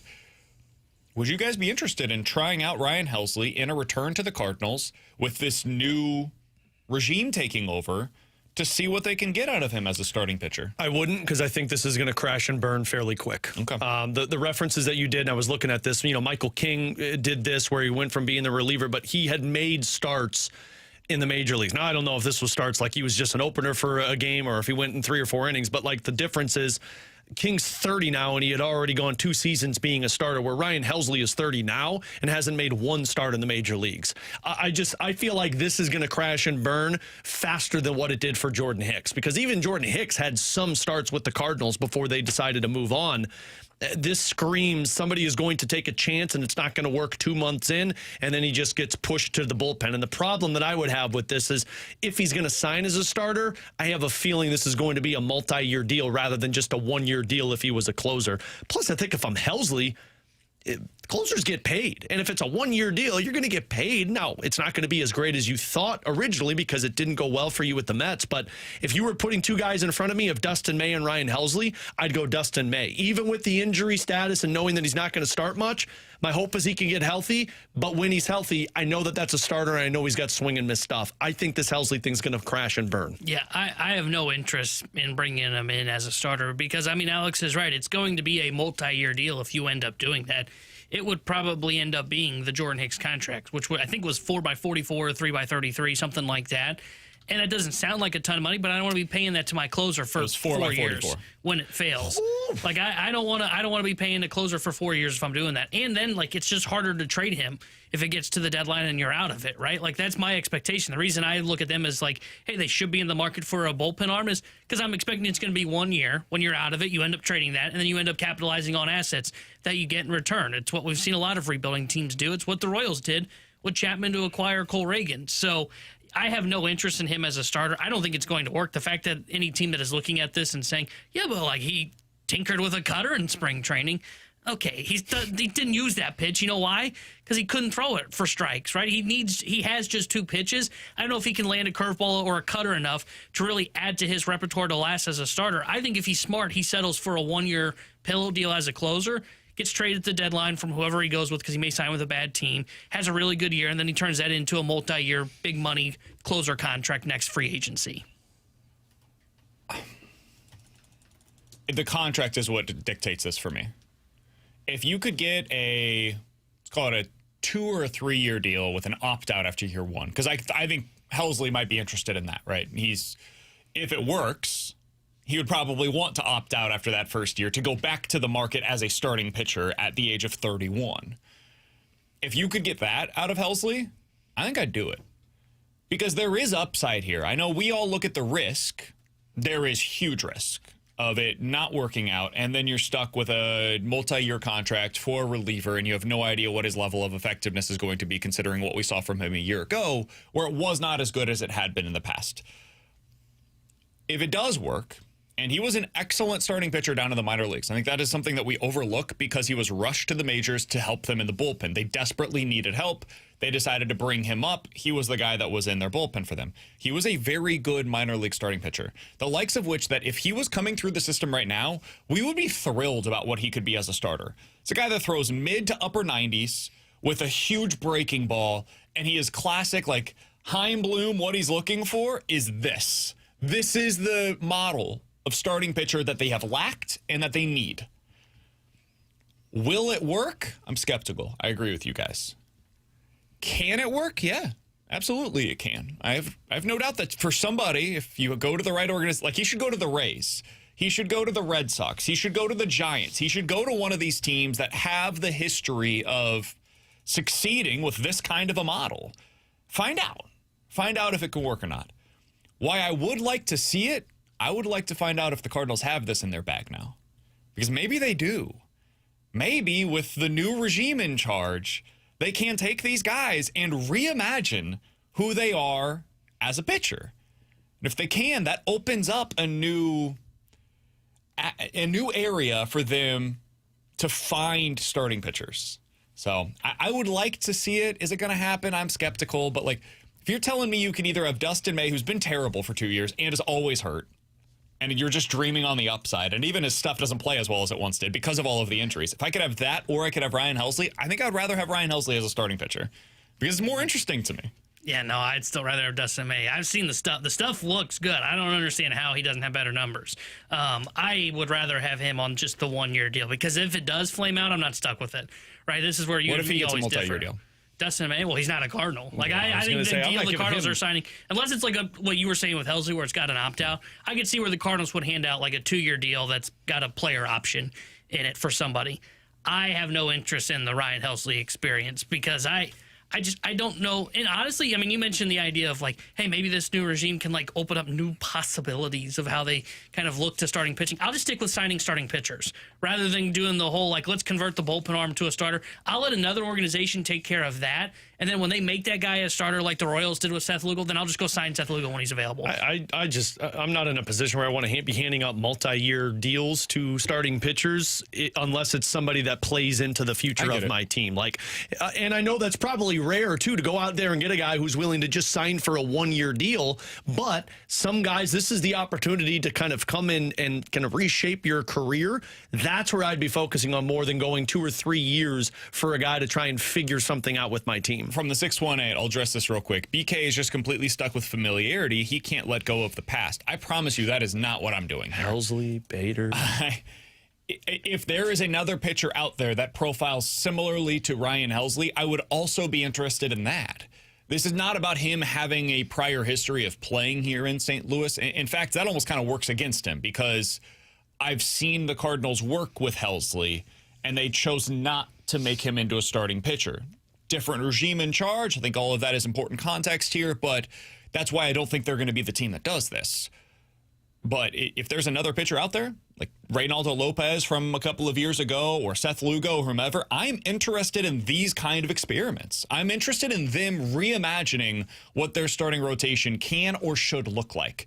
There has been a lack of creativity for far too long here in St. Louis. If they can now go in this path, I think it would be good for them. I think they should try a little bit more of the experimentation to find out what can we do to get more stuff into our rotation. Previously, they've been putting all of that into the bullpen. Now it's time to focus on getting that into the rotation. That's what the good teams are doing nowadays. Flaherty, Randall Grichuk. Man, you really are just T-Bone's the Grichuk guy. I want to bring back Jordan Montgomery. Adolis Garcia's was just T-Bone's the Flaherty guy, too. I'd be fine with it. Adolis Garcia was just DFA if you want to go get that guy. No, they don't need another outfielder that strikes out. You love those 150 Cardinals. times a year.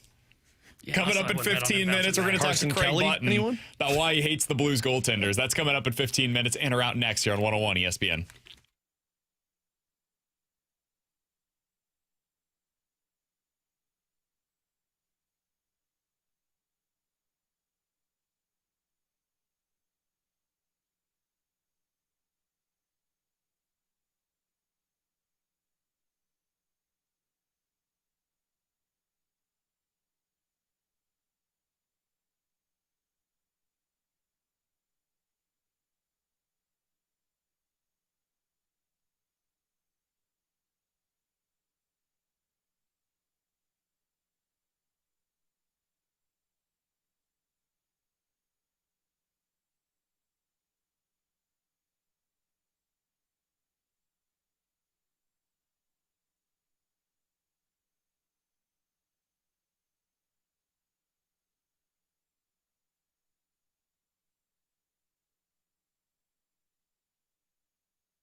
Tanner Hendrickson here in Missouri. Big news. It's almost your turn to get in the game because DraftKings Sportsbook is coming to the Show Me State on December 1st. That's right, we are just 1 week away, and you'll be soon getting those fast payouts when you win, a safe and secure app that's easy to use, and promos that keep the action going all season long. No wonder it's America's top-rated sportsbook app. The countdown is on. New customers can sign up right now and score $300 in bonus bets on launch day. So download the DraftKings Sportsbook app and use my code TANNER, that's code TANNER, as new Missouri customers sign up today and score $300 in bonus bets once we're live in 1 week. That's code TANNER. The crown is yours. In partnership with DraftKings Sportsbook, gambling problem? Call 1-800-GAMBLER, 21 plus, physically present in Missouri. Eligibility and restrictions apply. Subject to regulatory licensing requirements. Bonus bets are non-withdrawable and expire 7 days after issuance. For additional terms and responsible gambling resources, see sportsbook.draftkings.com/promos.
Ooh, 314-399-9646 is the Air Comfort Service text line for in or out. You guys give us a scenario. We will tell you if we are in or out here on BK and Ferrario. Guys, in or out, Lane Kiffin is the head coach of the LSU Tigers by the end of the regular season. In.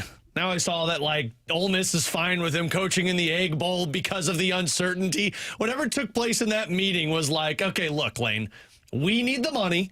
You need to go to LSU. Let's find some common ground here. So I'm in. He's going to be gone. Their chancellor, Ole Miss's chancellor, was on a radio show today, and they asked about the situation. He said, listen, we have an elite assistant coaching staff. Oh. The assistants are incredible, and really, that's who the players are playing for. And I was like, oh, boy, way to be transparent here. Yeah, he gone. Woof. We're having a lot of fun up here. That's what he told the Pat McAfee show. I do think it will be an embarrassment for college football if you have two teams potentially playing in the college football playoff without their head coach. Because Tulane's head coach could be leaving, and Ole Miss's head coach might be leaving as well. And if those teams are playing with interim head coaches in the playoff, something has to change. I don't know how you make that happen. I don't know if that means moving up the playoff. I don't know if that means moving back the transfer portal. But you cannot play your biggest games and they become secondary to a coaching search. That's a really bad look for your sport. So I'm in. I think he's going, and I think it will be before the playoff takes place. I think that's a terrible look for college athletics. All right, in or out. Ole Miss misses the playoff because Lane Kiffin is hired elsewhere. I think they might drop a little bit, but they'll be in. They'll be in it. They're going to be 11-1, and you can't have them out of the playoff because of that. Yeah. They lose in the Egg Bowl. Ooh, if you lose in the Egg Bowl, now it gets interesting. I think if you lose in the Egg Bowl, you might be out. I agree with that one. Yeah, I think if they lose, which I think is possible because we've said this all year long, Mississippi State is a feisty team that's going to get somebody. That somebody might be the team that has their coach flying around the country looking for his next job. So if they lose in the Egg Bowl and then he leaves, I think you will see Ole Miss miss the playoff. I also think if Tulane's head coach leaves, I think Tulane should be out. I know they will say that they would make the argument, hey, we're the best group of 5 team. I would put James Madison in then. If you had to move down the pecking order because Tulane's coach leaves, I think you have to pull them out of the college football playoff. Guys, in or out, the Detroit Lions won't make the playoffs this year. Oof. I think I'm in. Because they've got the same record as the 49ers right now. And they're on the outside looking in right now. Yeah, and I don't know if you've checked the record or the schedule, but the 49ers, here's the rest of their schedule. Browns, Titans, Colts, Bears, Seahawks. And then the Lions. Ooh, Lions is a little tougher. Yeah, Lions. Packers, Cowboys, at the Rams, at the Vikings, at the Bears. Ooh, I'm going to say in. They miss. I mean, as They're well. lucky they won yesterday, dude. Yeah. They're really fortunate they won yesterday. Otherwise, this would be an easy answer. They can thank Jahmyr Gibbs because that's the only reason they won that football game. He's unbelievable, man. Is he the best running back in the league right now? If you could have one, is he the one you want? I think that's the one I want. It's either him or Jonathan Taylor, and Jonathan Taylor to me. Because Taylor, I think, is having a better season. Yeah. But the best guy does not always have the best season. Like Jackson Smith and Jigba is having the best receiver season this year. That doesn't mean he's the best receiver in the NFL. And also look at consistency with the running backs. Like last year, Jonathan Taylor was irrelevant. Absolutely. Jahmyr Gibbs, since he's been in the league, with the exception of that 1 year where Dan Campbell was a joke and wouldn't use him, still have very upset decisions on that. He was on Alex's fantasy team. Yeah, he was. And I lost that year, which is just ridiculous. Every year, Jahmyr Gibbs is a threat, whether it's running or catching. He feels a lot like Christian McCaffrey was early on. Yeah, I think it is him. If you're saying like to build a team with the running back spot, I think it's either him or Robinson in Atlanta. But I would give the edge to Gibbs. The best running back right now in football is McCaffrey. But I would not build around him moving forward because he's injury prone constantly. T-Bone, what do you got for us? Oh, mine was the Ole Miss one. Yeah, he leapfrogged me, and I forgot that I was going to have one. 314-399-9646 is the Air Comfort Service text line. Get a couple of these from the text line before we talk with Craig Button, the former NHL general manager here on BK and Ferrario. Guys, in or out, Jeremiah Love will win the Heisman this year, continuing the streak of running backs winning it. And he's just been the best player in college football from start to finish. I'm out. I think they're going to give it to Mendoza of Indiana. I think Pavia's winning it. Oh, whoa. Come on, man. I don't think Pavia wins. I mean, honestly, you just tell me who's winning it. Yeah, I'm just going to accept it. I don't have an argument against any of the names that we just mentioned. College football. Pavia had a really good game this week, put up huge numbers against Kentucky. Kentucky stinks, but he put up more than 500 total yards, put up 377 against Auburn, had 365 the week before that against Texas. So he's putting up the numbers now that are necessary in order to win it. He's been one of the biggest stories in college football this year. It's going to suck. Vandy's going to have potentially the Heisman winner. They're going to go 10-2 and miss the playoff. How about that bowl game? Whew, but can't get the job done. Get him out of town. they'll have a lot of fun in the Citrus Bowl. In or out, guys. 314-399-9646 is the Air Comfort Service text line. In or out, Illinois season can officially be declared a disappointment after they lost to Wisconsin. That was embarrassing. Yeah, that was pathetic. And I was rooting for it, too, because T-Bone had it in his pick'em. I was rooting for it, but that was an embarrassment. Yeah, you know what? I said the season was a failure when they lost to Washington and missed the playoff. And when they lost that game, if you're someone that's like happy with bowl eligibility, you even viewed that as a I disappointment. don't even think Wisconsin fans were excited for that game before kickoff, and then like all of a sudden Illinois just goes out there and lays an egg. The worst part about it was I thought, okay, because Wisconsin cannot throw the football, Illinois should be fine. They should be able to stop the run. Dead wrong on that one. Wisconsin threw for 92 freaking yards. They ran for 209, and Illinois couldn't protect Luke Altmaier, so the offense did literally nothing. They sleptwalked through that game and lost to freaking Wisconsin, who's been trying to fire their coach for the last 5 weeks. You mad, bro? I tried to warn him, Alex. I tried to warn him. I told him Illinois is not good on the road. Wisconsin's been playing better football, and their defense is really good. And it's potentially going to be a tough spot for Illinois. And he didn't want to hear it. They beat Washington 2 weeks ago at home. Now they beat Illinois this week at home. Wisconsin's playing better football. Pathetic. They've potentially figured out the quarterback position. With a running really back? good running game, basically. So, yeah, not good. Not good for Illinois. I'm in. This has been not only a disappointment, a failure. It was playoff expectations this year. It's the last year with Luke Altmaier. You don't know when you get another chance like this at a place like Illinois. They failed. And they didn't put enough around him this season. Coming up in 15 minutes, we're going to dive into the junk drawer. Craig Button, former NHL general manager, is going to join us next year on 101 ESPN.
Tanner Hendrickson here with the Sports Center update, driven by Johnny Londoff Chevrolet and Johnny Londoff Autoplex. Blues back in action tonight as they visit the New York Rangers. We'll have pregame coverage starting at 5 o'clock with Alex Ferrario, and puck drop at 6 o'clock with Chris Kerber and Joey Vitale. This Sports Center update was driven by Johnny Londoff Chevrolet and Johnny Londoff Autoplex. See them at Londoff.com. Chevy, together we drive.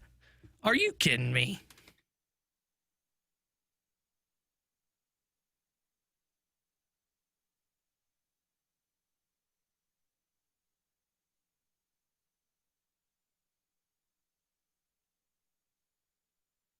Alongside Alex Ferrario and Tanner Hendrickson, I'm Brandon Kiley. Happy to go out to the Callier and Thompson hotline to be joined by the former NHL general manager, now analyst for TSN. He's Craig Button joining us here on the show. We always enjoy having him. He's an unfiltered look at the St. Louis Blues. Craig, we appreciate the time as always, man. How you doing today? I'm doing really well. Hope the same for you. We're doing all right. The Blues are playing a little better lately. They're at least earning points. They just don't seem to win very many of these games. Craig, from the 30,000-foot view, what has been your takeaway from this Blues season thus far? Poor goaltending. I don't think there's any place that you have to look beyond that.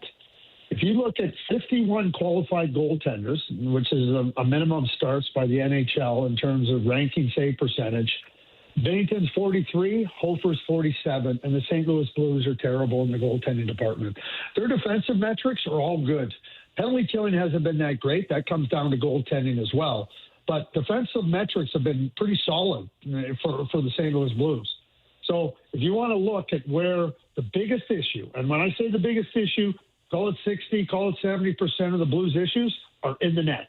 Now, we've seen a little bit of an improvement there with Bennington over the last couple of games. That has to continue to trend upwards. The other part of it is, offensively, they haven't been very good either. So you combine lack of offense, and now you have poor goaltending. Now you're really on the margins. And now the mistakes that get made, you can't make up for them, and that's where you got to try to find a balance. And if that doesn't improve, the Blues aren't going to be in the playoffs. So, Craig, from a former general manager's perspective, obviously, from what the goaltending did last year and how good they were as a tandem, how do you look at that as a GM? Do you look at it as an anomaly to start the season off, or do you start to panic a little bit and try and figure out how to fix the problem? Well, here's the good news. Doug Armstrong has a lot of experience under his belt. And if you're gonna panic and not look at a bigger, stronger sample size, then you're going to make mistakes in a lot of different areas of your team. So does it become concerning? Yeah, it has to be concerning because of where the Blues find themselves, and also what their outlook was coming into this season. I, for one, thought that the Blues were a team that was going to just continue to rise up based on what they did last year and when Jim Montgomery became the coach, and obviously just falling short in the first round versus Winnipeg. But I thought this was a team clearly on the upward trend. I don't see issues with their personnel. I really don't. I don't see a team where you go, well, they're really weak here. They got to improve there. They better look at there. So you have these two goaltenders that you believe in. You have two goaltenders that you know have played really well. The goal and the objective right now has to be to get them back playing to the level that they're capable of. That's coaching. That's goaltending coaching. That's trying to help them understand, hey, this is what you do when you're playing well. Here's some of the things that have creeped into your game, and that's what's created some problems for you. I think that type of stability for a goaltender is really important. And for them to see what they did when they were playing well is the key here. Now, you can explain it away as an anomaly in 10 games, 12 games. But when you're 25% of the way through the NHL season, it's got to improve. It's got to get better. Like I said, recent games, there's been some good, solid signs that it is improving. That's got to continue up, or Doug and Alex Steen are going to have to look at considering making a change. And the change, I don't think, comes in front of them because the defensive play, as I said, has been good. The change may very well have to come in the form of a different netminder. The defensive play has been good for the most part, especially when the top four is on the ice, Craig. The issues for them have been taking place when that third pair is out there, and they've been really kind of working all season long to figure out who is going to be a part of that third pair. Logan Mailloux was one of the answers early on in the season. He was a -12 in just 9 games, and they're playing these top four right now, Craig. It's crazy the minutes they're eating. Philip Broberg is going 28 minutes the other night. You had 25 minutes there for Colton Parayko, and that's been pretty consistent as a theme. I'm curious on the Logan Mailloux side of things, Craig, because he's back in the lineup tonight for them. What did you see early on this season? And I'm guessing you have a little bit of experience with him as a prospect. Are you surprised at all by his early season struggles this year? Not one bit am I surprised. And let me just go back to the bottom pair. You know, what you just described with the bottom pair, I would suggest that just about every NHL team can talk about their bottom pair like that. That's just the reality with parity in the league, and not as much quality deeper down your lineup, whether it be in the forward group or whether it be in your defense pair. So, and you're always trying to improve that. You're trying to make that as strong as you possibly can, and certainly the Blues will try to continue to improve that.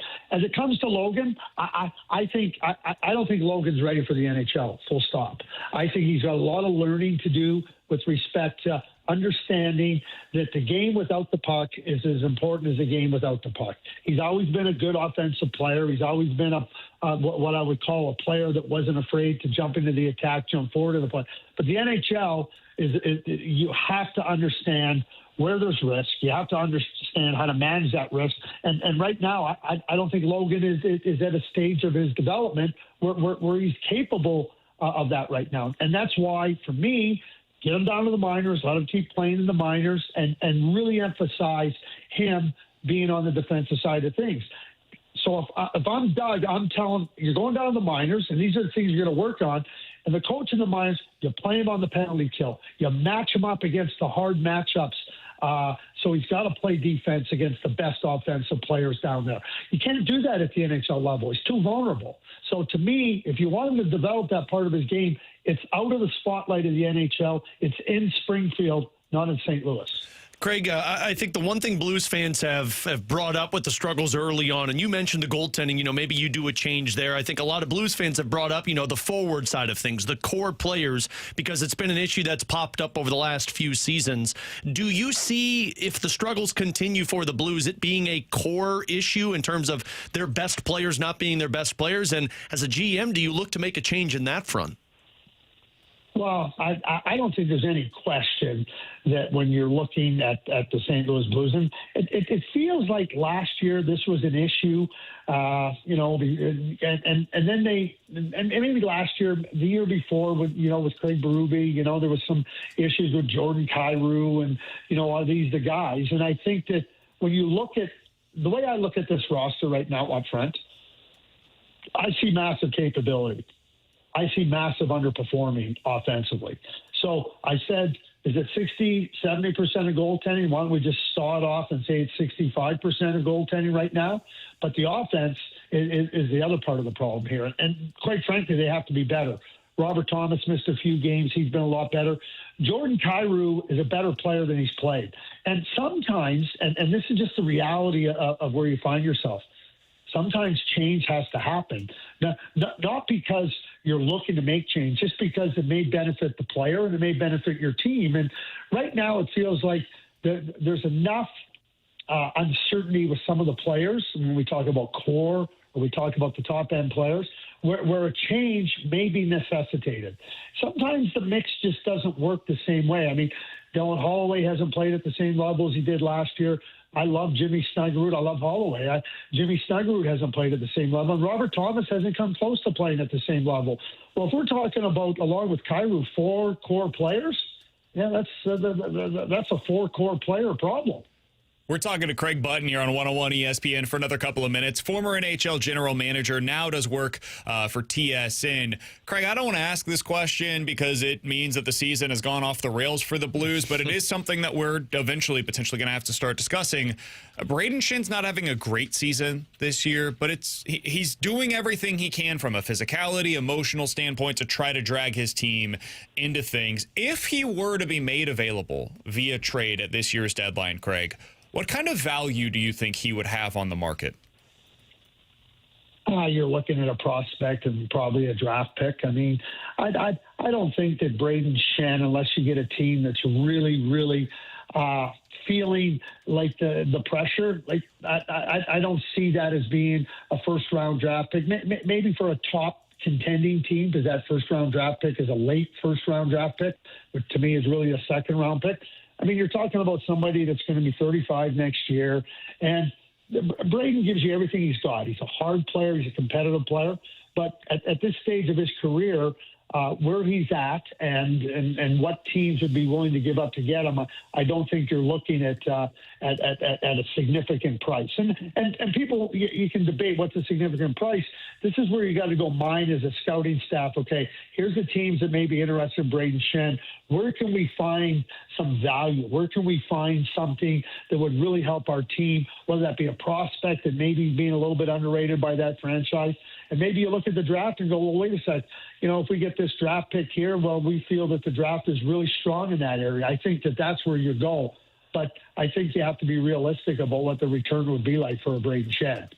Craig, one more from just a GM perspective from me, because, you know, if this season is a lost season in the sense of the Blues aren't going to be making the playoffs, they might be picking in the top 5. How do you handle that to where at the beginning of the season you thought it was supposed to be excelling this team forward after their stretch run last year, and now you're talking about underperforming, picking in the top 5? How do you take steps forward and try and forget about that past season?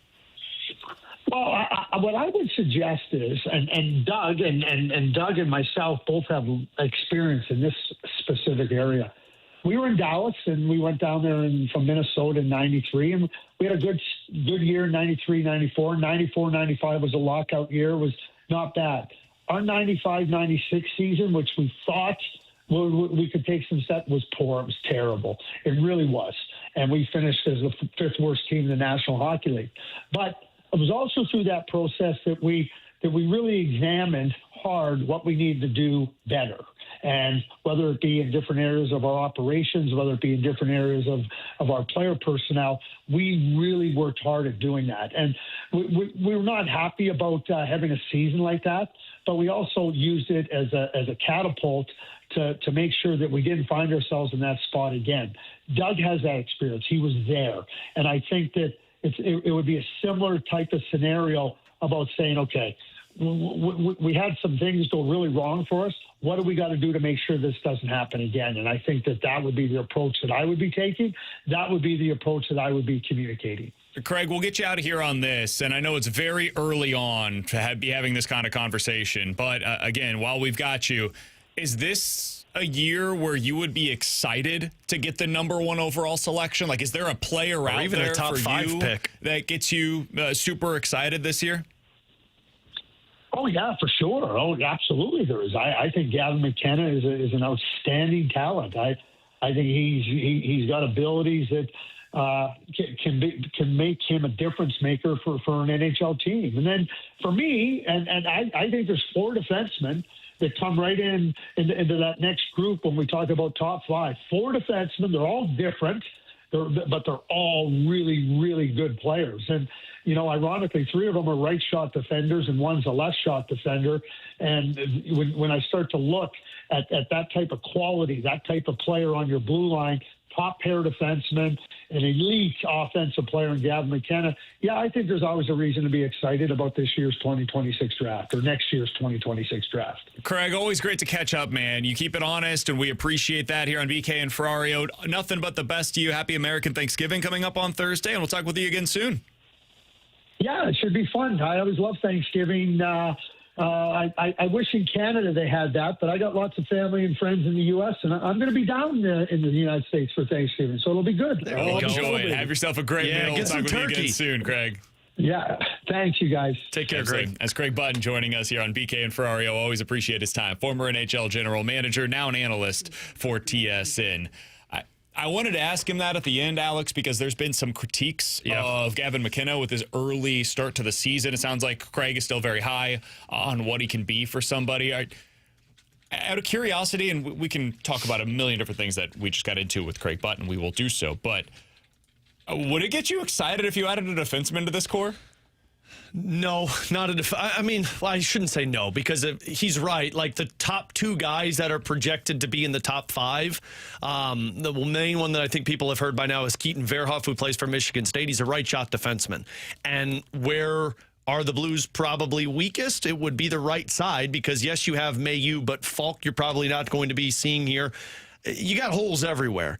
It wouldn't get me as excited as a forward would because, like, I think this team is missing an elite star who could put the puck in the back of the net. They've got Mayu, who's going to continue to develop. They've got Adam Juracek, who is dominating in the OHL right now. They've got guys. You're seeing Broberg already look like an elite number one defenseman. So would it get me excited?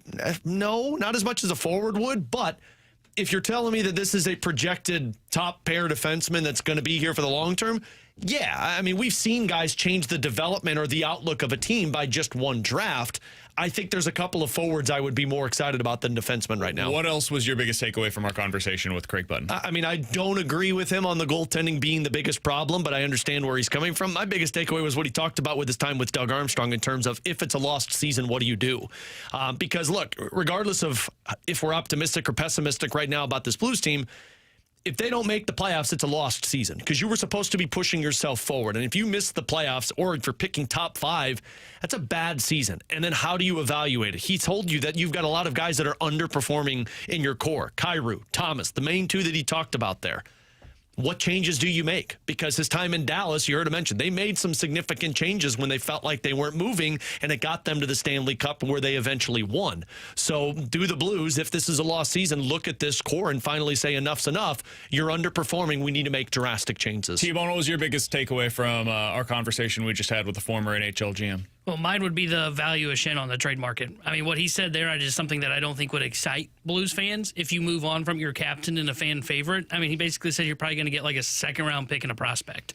And that goes from last year when we were talking about potentially getting a first-round pick from the Maple Leafs if he ended up waiving his no-trade clause. And that's like one of the best assets they're looking to move at the deadline if that's the case. So if that's the case, like I actually think that's probably fair value for Braden Shen. I think that the fan base is going to be underwhelmed by that return if they end up moving on from him. He's Tanner Hendrickson. That's Alex Ferrario. I'm Brandon Kiley. If you missed any of our conversation with Craig Button, check it out on the podcast page, 101ESPN.com, and the free 101 ESPN app is where you go to find it. That is all sponsored by Schaefer Door Company. It is 12:53. Your time check brought to you by Clarkson Jewelers, an officially licensed Rolex jeweler. We're going to get into the junk drawer coming up next here on 101 ESPN.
Alex, I opened up my Underdog app today, and I had a $5 bonus entry over there. They cover my entry fee for me. I also had a 40% profit boost. Hey-o. This is why you got to check every single day over at Underdog. This is the place where you can get your entries in and win money all season long right here in the state of Missouri. And it's that time of the year again. Feast Week is back, baby. Woo!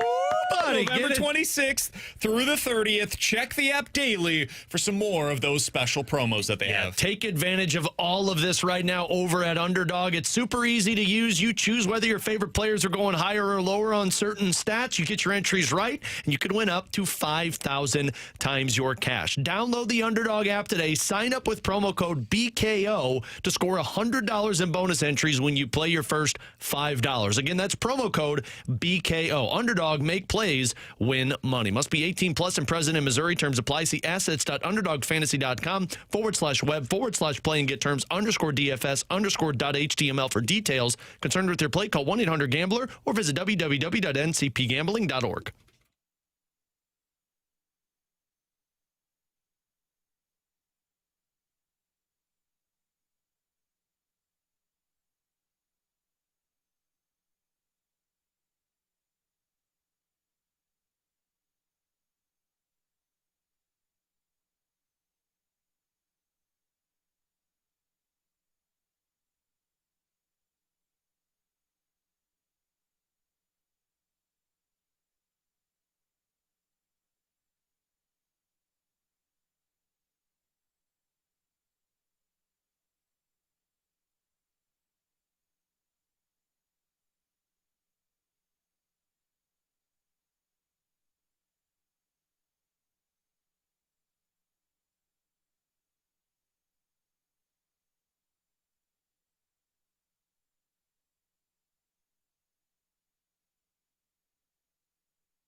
Time for an old man yells at clouds version of the junk drawer. I don't know if it's Alex, old man. what do you have for us I don't know today? if it's old man yells at clouds. So we've talked a lot You're an about old how man. we've been. No, I'm not. The gray in my beard though is starting to really show up right now. It is really coming in. I know. Well, and I'm like trying to grow it because I don't like I'm trying to like make it to where it like makes my face look a little bit longer, and I don't like it. I don't know. I got a weird shaped face and head, and so like I figured the beard would do it. Regardless, that's not what the junk drawer is today. Shut up, T-Bone. Stop looking at me that way. How are your gym manners?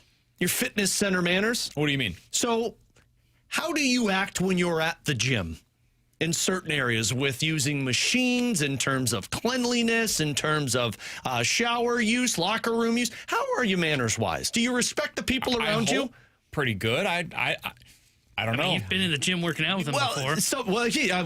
We don't talk, and he's only there for a little bit because he goes and runs. He comes in when I'm leaving. I typically am on my run while he's working out, and then I come back in, work out, and Alex goes into the Gotcha. We work really well area. together. We don't see each other. I told him to get swole last week. That was the only words I've spoken to him. But I've been doing this now for like the last month. I've been going pretty consistently when the Blues games take place because I've got open time. And I have found more and more people that don't know how to use manners when they're in the fitness center. Okay. First up for you guys. if you're using a machine, can we not sit on the machine for 5 to 10 minutes in between while staring at your phone? This dude the other day, I'm waiting to use it. I'm politely waiting. He's got his headphones on. This kid is standing at this machine, literally on his phone. I think I timed it 12 and a half minutes. Oh, my God. He went in, did 2 lifts, and then went back to standing there waiting. Like, come on.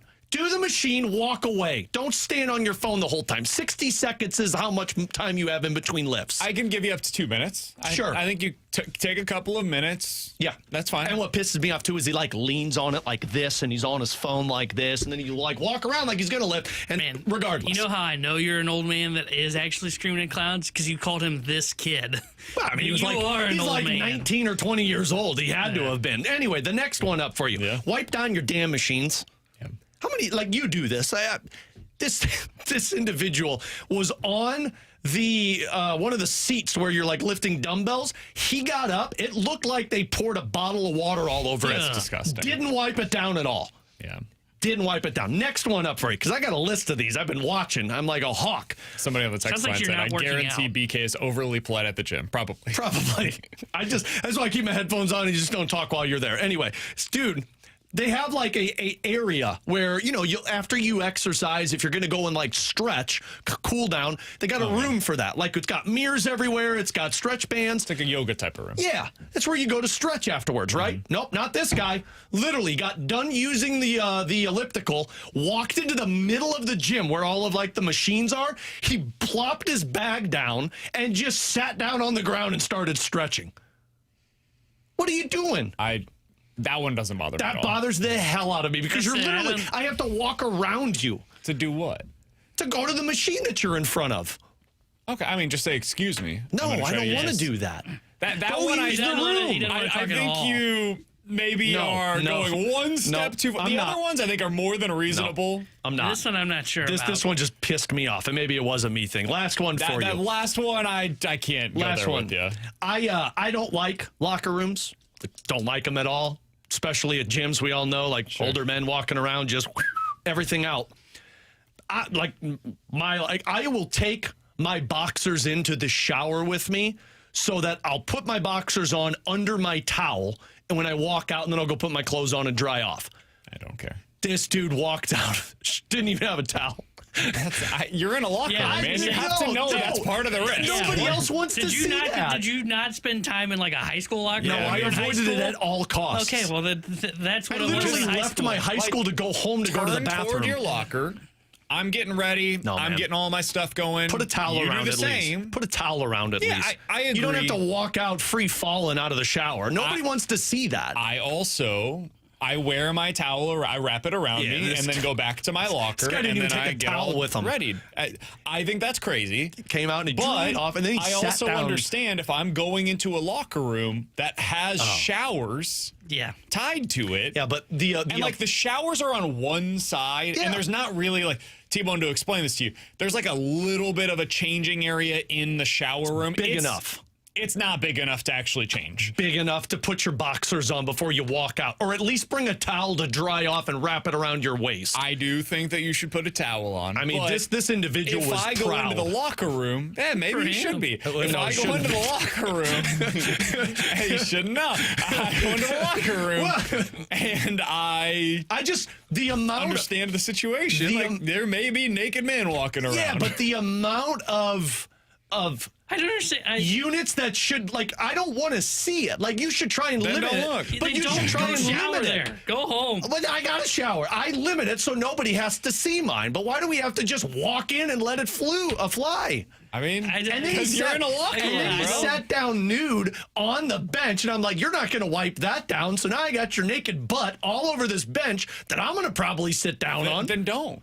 Yeah. Like, Where am I supposed to I sit? think all of this part is super easy to avoid. Have some freaking manners for everyone else around you in the world. I think you're the one that's a little off kilter here. No, it's disgusting. Start having manners. Think about the next person who might use what you're using while you're using it. I think this says a lot about your high school days, too. I can picture you were not in a locker room for anything. Sorry, I didn't like to walk around just free hanging so everyone can see it. I mean, it's like, It's a locker room. Fine. The locker room is for you to change. You're going to be naked. If you're doing this and you're momentarily. walking into the gym, I got issues. If you're doing this and you're in the locker room, You've got a towel, man. Wrap it around. Put your but at boxers a on certain with the point towel. in time, you're gonna be naked.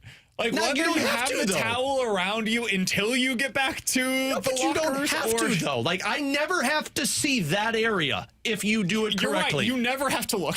No, you never have to see it. 100% correct. No, you never have to see You it. can turn the other way. Believe me. And never No, think because about then it gets even more awkward because you can't even turn of the direction of the individual because then it's just weird. Just wear a towel. Put your boxers on under the towel. Bacon Wrap Wiener is right. Alex wants the world to adjust to him rather than adjust to the world. No, I just want you to have manners for the other people Why that don't are you around. adjust to the world? This is not all about you. It's about other people as well. Correct, Alex. Listen to your own advice. not You're correct. 100% correct. I'm sorry if there's individuals that enjoy this, but let's keep it clean. Somebody from the 618 said, we're going to need a new segment for this show called Free Hanging with Alex. Oh, dude, that guy, I mean, he just walked out. It's like, well, we're here now. In 15 minutes, we'll give you our football pick'em reveal. It's the final week of this month's pick'em, which means somebody will indeed have to be punished for the month of November. We'll tell you who that is in 15 minutes. The college football playoff picture becoming incredibly clear.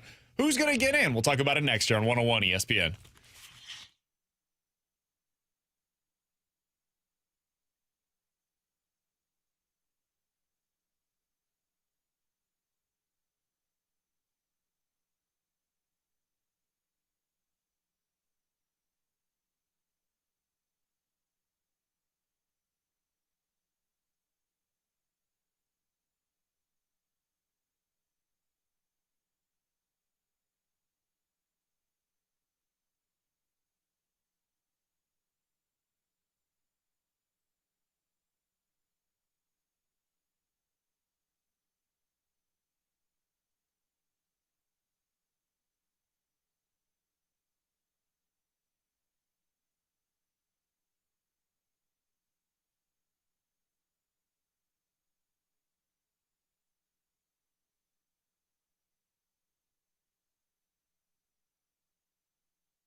Alongside Alex and T-Bone on BK.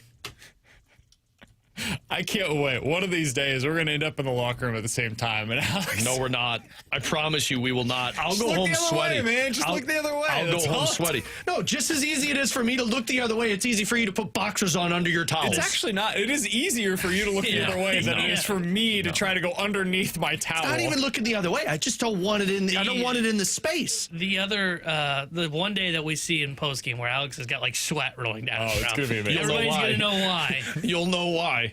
I will watch get the out of there pregame so show on fast. YouTube, and Alex just drenched. I will get out of there so fast. All right, so I think we basically have the college football playoff for the most part set at this point in time, Alex. Let's go through a few of these. We can kind of react to what we saw from the weekend, all right? Number one, do you guys agree that Oregon, more or less, secured itself a spot in the college football playoff with that win against USC? I was really impressed, by the way. They played well against USC. USC's a good team. Yeah, I think so. I mean, USC was a fringe playoff team, and I mean, Oregon, for all of their knocks that I haven't trusted them a lot this season, that was a big win. They stepped up for it, so I think they're the second best team in that conference. Yeah, I think they're a lock. I think with that win, even if they lose this weekend, I think you have. Ooh, you think even with a loss? I think so. I think you have to put them in because they would have quality wins, and I get they probably fall out. But USC, Iowa are two pretty good teams, and then your loss when you're looking at it is, okay, the one-off against, I think it's Washington, if I remember correctly. Next week. Yeah, next week. And then the other loss was to Indiana, and Indiana is one of the best teams in the country. So, yeah, I think even with a loss, you have to put them in the playoff. Ooh, this week, at least based on the AP top 25, they will have, I think, zero. Okay, just USC. USC would be their only top 25 victory this season. I don't know, man. I don't know about that. I don't. If they lose next week, I think it gets interesting. But if they win, I think they're in. Other spots: Ohio State, Indiana, A&M, all locks, right? Yeah, we all agree with that. Mm-hmm. Even if Ohio State loses this weekend, they're still in. Yeah, I agree. Georgia, Texas Tech, more or less locks at this point. Yep. How are we feeling about Tech? I don't know about. I don't know that they're a lock because I don't know what they're going to do with them if they lose in the Big 12 title game. Let's say if they win on Saturday against West Virginia and then they lose to BYU, would they get in? I think you got to put them in. I think you put both in. I think that's the nightmare scenario for the SEC. I agree. Because I don't think you should punish these teams that are playing this extra game. If anything, you end up rewarding them. ACC champs getting in. Now, who that's going to be, God bless you if you can figure that one out. This bleeping conference, man. It's amazing. Miami, I think, is the best team in the ACC. I'm pretty sure. They're not getting into the playoff, and I think like Virginia, SMU, or Pittsburgh is. Well, Miami shouldn't be in. I mean, they don't have a schedule that warrants they're the best team in that conference. I mean, they did beat Notre Dame. Right? That was the first week of the season. It happened. I know it I happened. can't eliminate it. It did happen. They lost to SMU, and SMU, because of that game, basically, is probably going to end up in the ACC championship game. But Georgia Tech had every opportunity to get in. I thought they were going to go through. Woof. Dude, they didn't just get beat against Pitt. They got whooped against Pitt over the weekend. Their defense has been bad lately. Yeah. They gave up 48 to NC State, 34 to Boston College, and then this week against Pitt, they gave up 42. I don't know what they've collapsed down the stretch here. It has been ugly for Georgia Tech. And now you look back at their resume. They beat Colorado by 1 score. They beat Clemson by 3. They beat Wake in overtime by 1. They lost to NC State. They lost now to Pittsburgh. They beat Boston College by 2. It's looking a little flimsy suddenly. Yeah, it reminds me of what Virginia was. Because if you look back before Virginia lost that game to, I can't remember who it was they lost to, but their resume you would look at and go, man, they keep winning all these games that are like super tight that they shouldn't have any business. Oh, when they lost to Wake Forest 16-9. You look at it and you're like, man, they beat Louisville by 3. They barely survived Washington State. They beat Bill Belichick's team by 1. And then what happens is they did end up with the loss that ended up killing them. Now, granted, their loss, they still have a chance at the ACC title game, unlike Georgia Tech. But every team in the ACC, I mean, you look at their resume, and it is just a whole bunch of crap when looking at it. You look at the group of 5 now. Looks like James Madison or North Texas are probably going to be the teams. Tulane has a little bit of an outside chance of getting in as well. You excited to see any of these teams in the college football playoff? No. I'm kind of excited if it's North Texas. Their offense is interesting to me. I just think they're going to be done in the first round. Okay. Yeah, I think their they're gonna defense get gave up killed. 63 to South Florida, which Yeah. is the toughest test that they've had so far this year. So You excited to see that?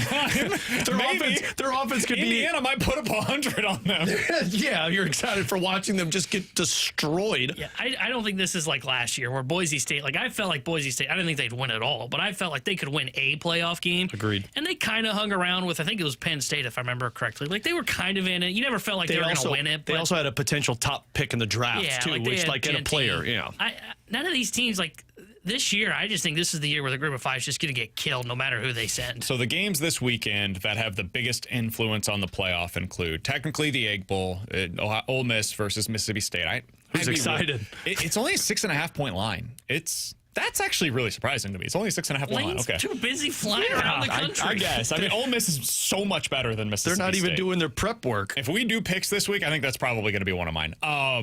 Georgia is at Georgia Tech. That's a 12.5 point line. I just gave you Georgia Tech's resume. I think Georgia rolls in that game. Does that even really have? Because I think if you're Georgia and you lose that game, I don't even know if it impacts you. Because it'd be only 2 losses. You're not getting to the SEC title game unless you get a little bit of help. Yeah. I don't even know if that one is a playoff. I don't know that it implication. has a whole. It has more playoff implications for like top 4 seeding than it does them getting in. So it's their bye versus playing in the first round scenario. They might even get a bye without being in the championship game. I don't think at 10-2 they get a bye. No, I mean like a bye by not playing the conference championship if they don't get there. I see what I'm saying. In the playoff, you would skip that first round. I understand what you're saying. That's why I was saying like you're either way. I think you're probably going to end up with at least a bye somewhere along this way. Texas A&M plays against Texas. That one matters. Yeah. For the bye, for a bunch of different things. Like that's got real implications. In Texas, I think there's still technically a scenario where they could potentially get in. I'd be surprised by it. Michigan versus Ohio State kind of has some implications here. I mean, it'd take a lot for Michigan to get in, but if they beat the number 1 team in the country, I mean, that's a hell of a victory to have for them. And if Oregon loses, like you were saying, do they still get in? Where I think maybe my tone would change. They could be the Big Ten champion. Yeah, if Michigan wins, I think I believe it is if Oregon loses, Michigan beats Ohio State, Michigan gets into the Big Ten title game. But even if they didn't and say Oregon won, I mean, there's a legitimate resume there for Michigan to be in the playoff. I mean, their losses this year are on the road at Oklahoma, which is a playoff team, and on the road at USC, which is a good team, a top 25 team. So they have 0 bad losses on their resume. If they beat Ohio State, they will have a win against the number 1 then team in the country. And it's not like this was like week 3 where we didn't know enough about anybody and they had the number 1 ranking next to their name. No, Ohio State's a legit number 1 team right now. That would be something that throws all of this into flux. But beyond that, man, like Oregon, Washington, I mentioned, Oregon's only a 6.5 point favorite in that game. That one's interesting to me. Oklahoma's a 10.5 point favorite at home against LSU and their backup quarterback. I'd be surprised if LSU pulls it off, but technically that has some stakes. Vandy, Tennessee.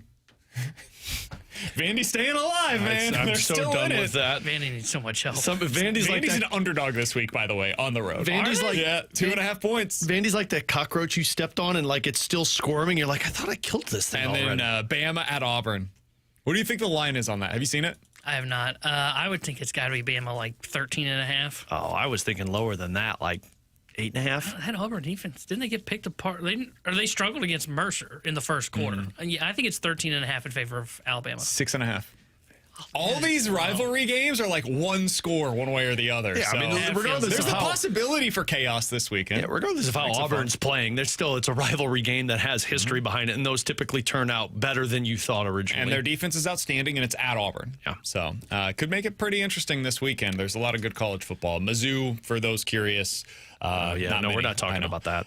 They're on the road at Arkansas on Saturday. It's SEC Network at 2:30. What do you think the line is on that one? Mizzou at Arkansas. 4.5 in favor of Mizzou. I'm going to say like 2.5 in favor of Mizzou. Ooh, there we go. T-Bone got it on the money. It is 2.5 in favor of Mizzou Saturday at Arkansas. Drink can't win the big game. Do you guys have any care in the world on what bowl game Mizzou or Illinois plays in this year? No. Okay. So done with the bowl games. No. I saw the projections on ESPN yesterday, and I was like, I don't care. Who'd they have Mizzou playing? Someone fun? I remember when we celebrated the bowl games. They had Missouri. One of them had the Music City Bowl against Nebraska, which would actually be an interesting matchup. No, it Nebraska didn't wouldn't. have their starting quarterback. I know. And then the Dukes, Half of Mizzou's defense won't play. Duke's Mayo Bowl. How about this? Mizzou versus Illinois. Penn State. Oh, I just thought, that's funny. Yeah. And then for Illinois, they had the Pinstripe Bowl against Pitt. That's pretty fun. New York gets to go to New York. Look, man, we're not watching the bowl games. And then another one is the ReliaQuest Bowl, They've the been there old before. Outback Bowl against Kentucky. And Kentucky. They're even bowl eligible? No way. guess so. Stop trying to make bowl games work, man. I didn't think Kentucky could be eligible. That's got to be a typo. They are on the season 5-6. Oh, my gosh. How is that And this eligible? weekend they'll be on the road All right, at I hope Louisville. they lose so to Louisville. They're not eligible Oh, well, yet, good. but they had to fill it with somebody. They win 6 games. They shouldn't be I don't eligible. understand. How is 6-6 bowl eligible? All right, that's your college football update. We'll give you our pick 'em reveal next year on 101 ESPN.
Alex Ferrario with you to talk about my friends over at Classic Air Care who have been around making people comfortable since 1926, taking care of their HVAC system, whether you got an older one or maybe you got a newer one and you want to maintain the life cycle of that unit. And that's where Classic Air Care comes into play. The maintenance agreement is something I've been a part of since 2016. My dad still uses it to this day. He's been using it since he purchased his first home, and it's because of the customer service. It's because about the knowledgeable technicians who have been working in this business for about 30 years that come out and assist you on whatever problems you might have. And right now, if you purchase an HVAC system, you get a free water heater thrown in, and that goes up until December 5th. So if you're looking for a new HVAC system, you get a new water heater as well with Classic Air Care. On top of that, they're always doing things to help out the community, and they're also partnering with the St. Louis Food Bank and running a food drive this month. They're accepting donations at 3 main locations for Classic Air Care: Olivet, Afton, and O'Fallon.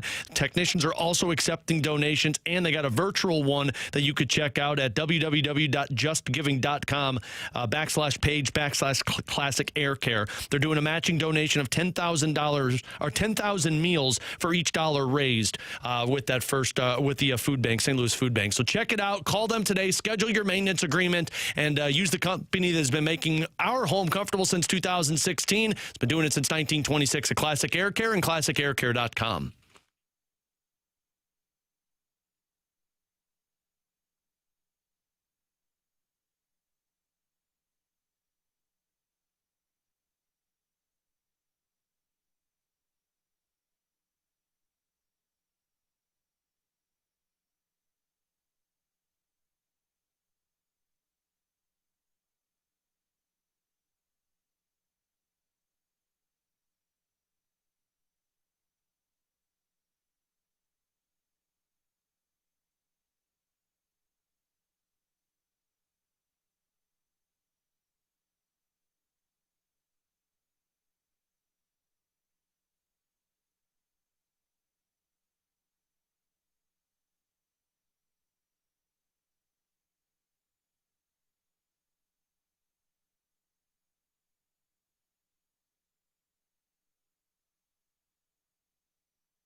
All right, it's a pick'em reveal, which will allow us to find out who is getting punished this month. Alongside Alex and T-Bone on BK for the month of November. We had 1 week left. It was this past weekend.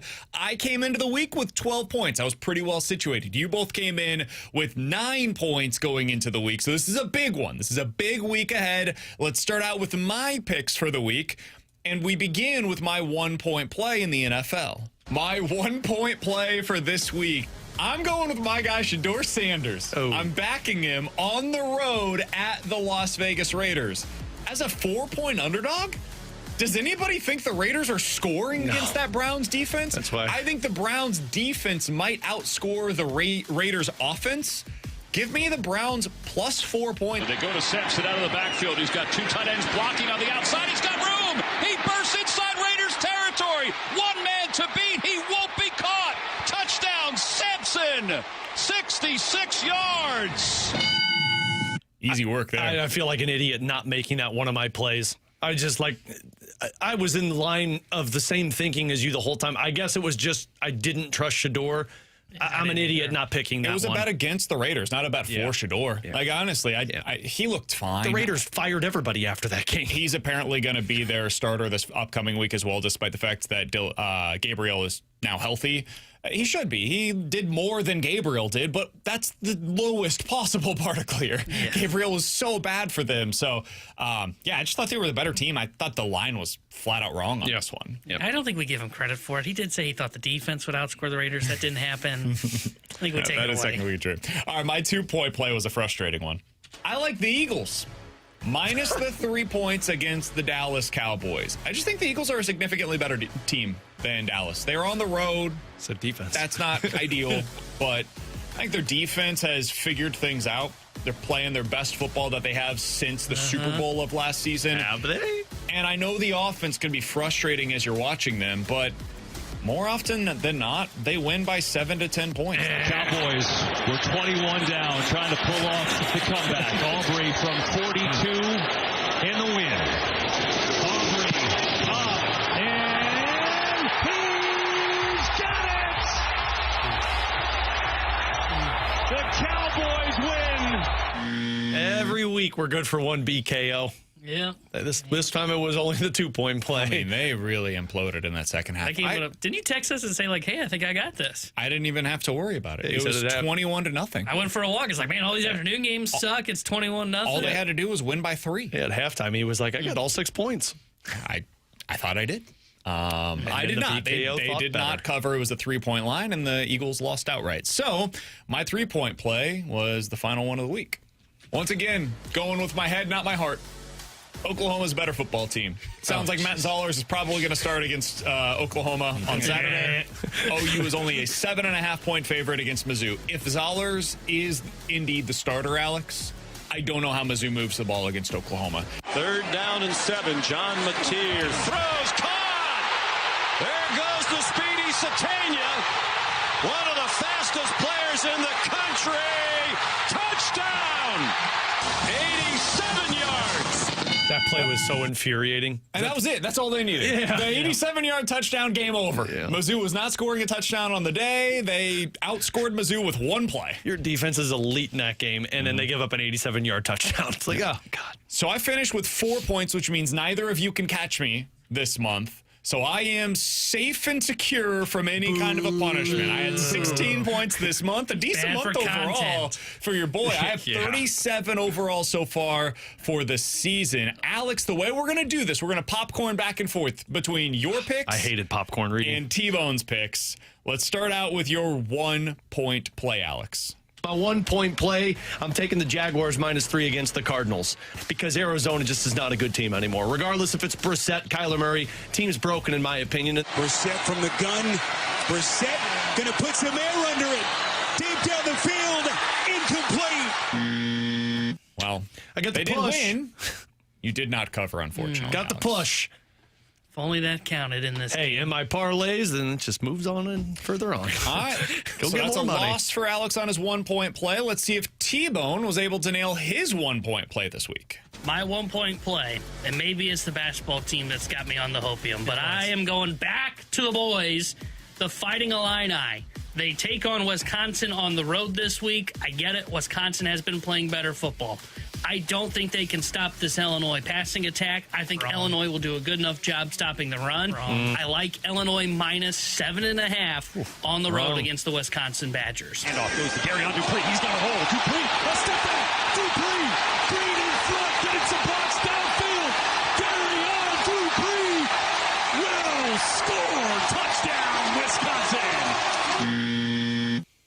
Rough one, T-Bone. Boy, not only did it hurt me in the pick, it was embarrassing as an Illinois fan. Yeah, so they lost by 17. They were favored by 7. They end up not only not covering, they lose outright against Wisconsin on the road. So T-Bone does not get his 1-point play either. Let's go to Alex's 2-point play, which you agreed with T-Bone on this play. Let's take a listen. My 3-point play, guys, Cam Ward is really going through it. And that Seahawks defense is really good. I'm not sure the Titans score a point this week, let alone cover 13.5-point spread. Do you want to change it? Because that's my 2-point play. No, because it'll give me a tiebreaker, and it's +1. The spread is what worried me, but I don't know how the Titans can do anything against that defense. And Seattle's going to be a little pissed off after their loss. So I think this one was pretty easy for me. The fake, Ward on the keep, weaving up the middle, airborne to the goal line, touchdown Tennessee. That one hurt.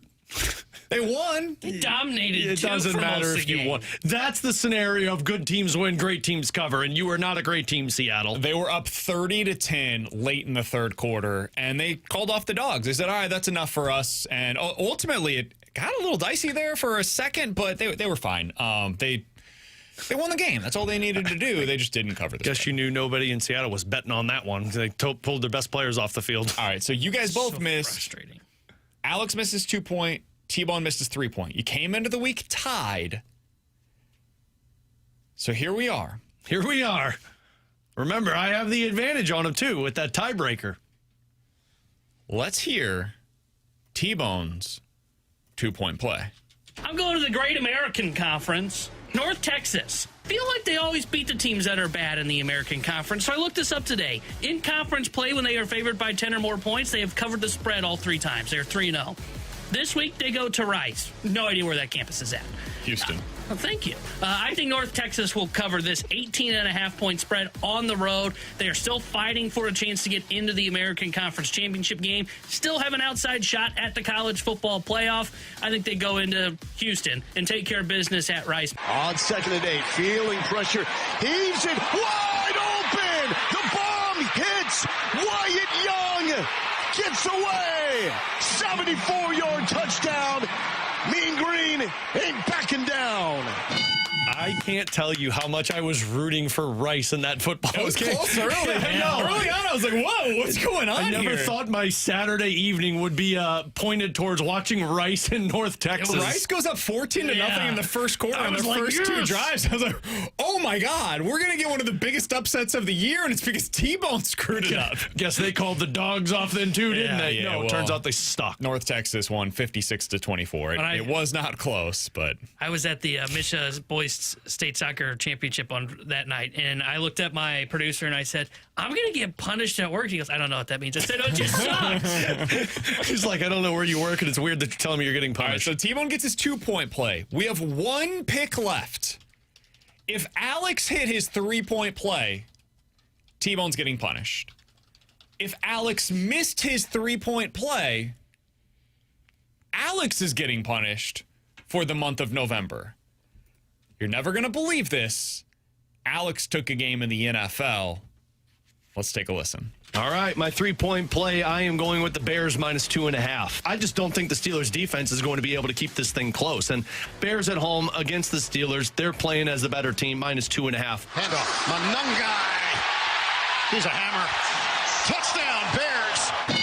They took that hammer and they mashed the nail closed. That was close. I thought for sure you weren't going to cover that game. I did too. Because they could at not halftime. stop Mason Rudolph. At halftime, offense. I'm like, oh, you got to be kidding me. And then Mason Rudolph was like, oh, wait, I can't make passes. It was 31-21 early in the fourth quarter, and then the Steelers scored, and I was like, uh-oh. And then the Steelers get the ball back down 31-28, had about 2 minutes left in the game. They start driving a little bit. They get to midfield. few incomplete passes. Now you got a 4th and 6 from midfield. If they convert there, it was done.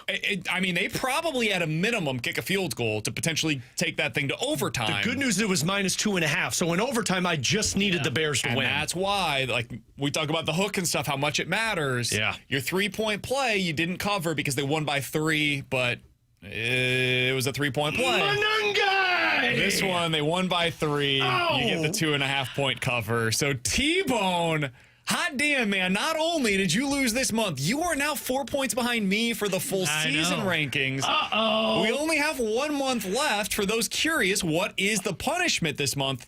It is the Hot Ones Challenge. So we are going to give T-Bone a hot wing at the end of each segment. And it's going to go He's up going to the have charts. to eat them. And as we continue along, they will progressively get hotter and hotter over the course of the show. So we will have that for you at some point here on BK and Ferrario. But our reveal this week, Tanner Hendrickson is officially punished in this month's Pick'em Challenge. The part that is down so to clutch, frustrating baby. is when I have a good week, and this week was not a good week by any means, but when I have a good week, it's like I get my 2 and 1 point play. So I barely stack up any points.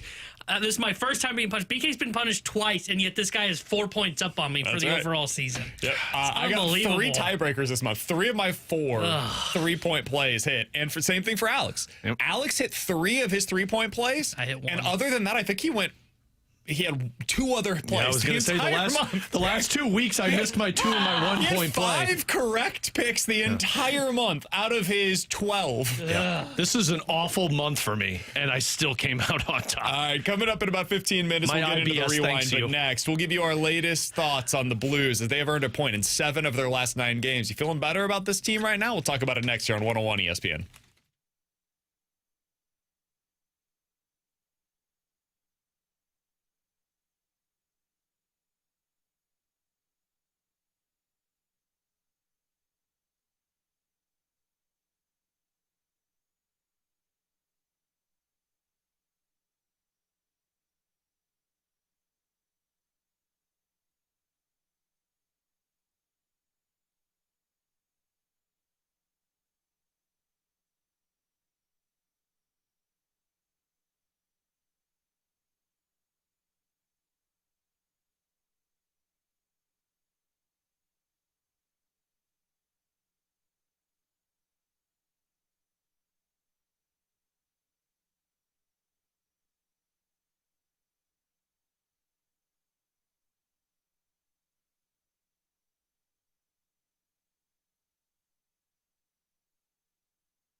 Tanner Hendrickson here with the Sports Center update brought to you by Saliga Heating and Cooling. Blues back in action tonight as they visit the New York Rangers. We'll have pregame coverage starting at 5 o'clock with Alex Ferrario. Then puck drop at 6 o'clock, Chris Carber and Joey Vitale. The Sports Center update is brought to you by Saliga Heating and Cooling, a Daikin heating and air conditioning dealer.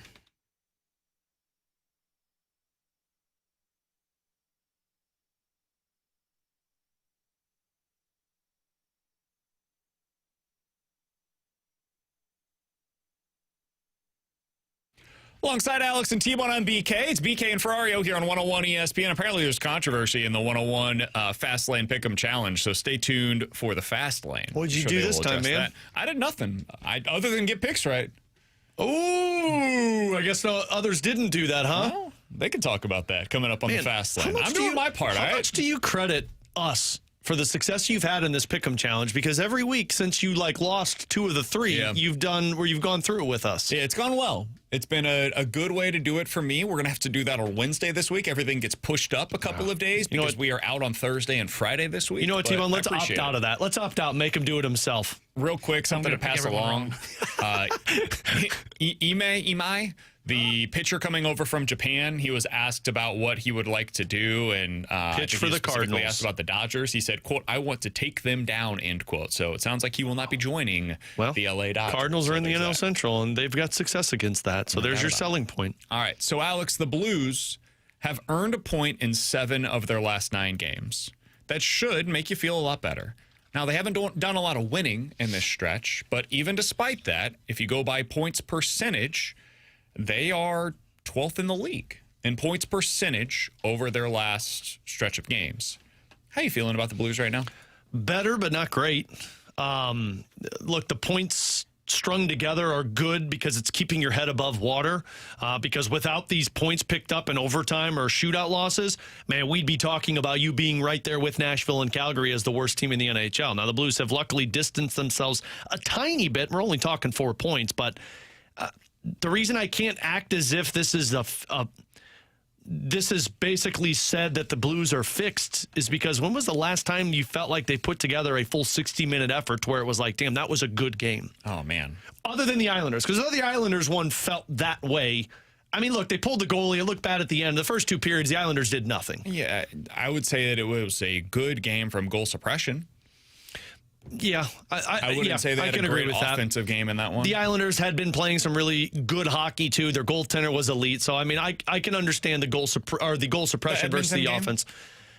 Yeah, I'd probably say the Edmonton thing. But man, even that Edmonton one felt like that you got saved by your goaltending. What I'm talking about is from start to finish, every aspect of your game felt great, and I think I would say Dallas. Dallas.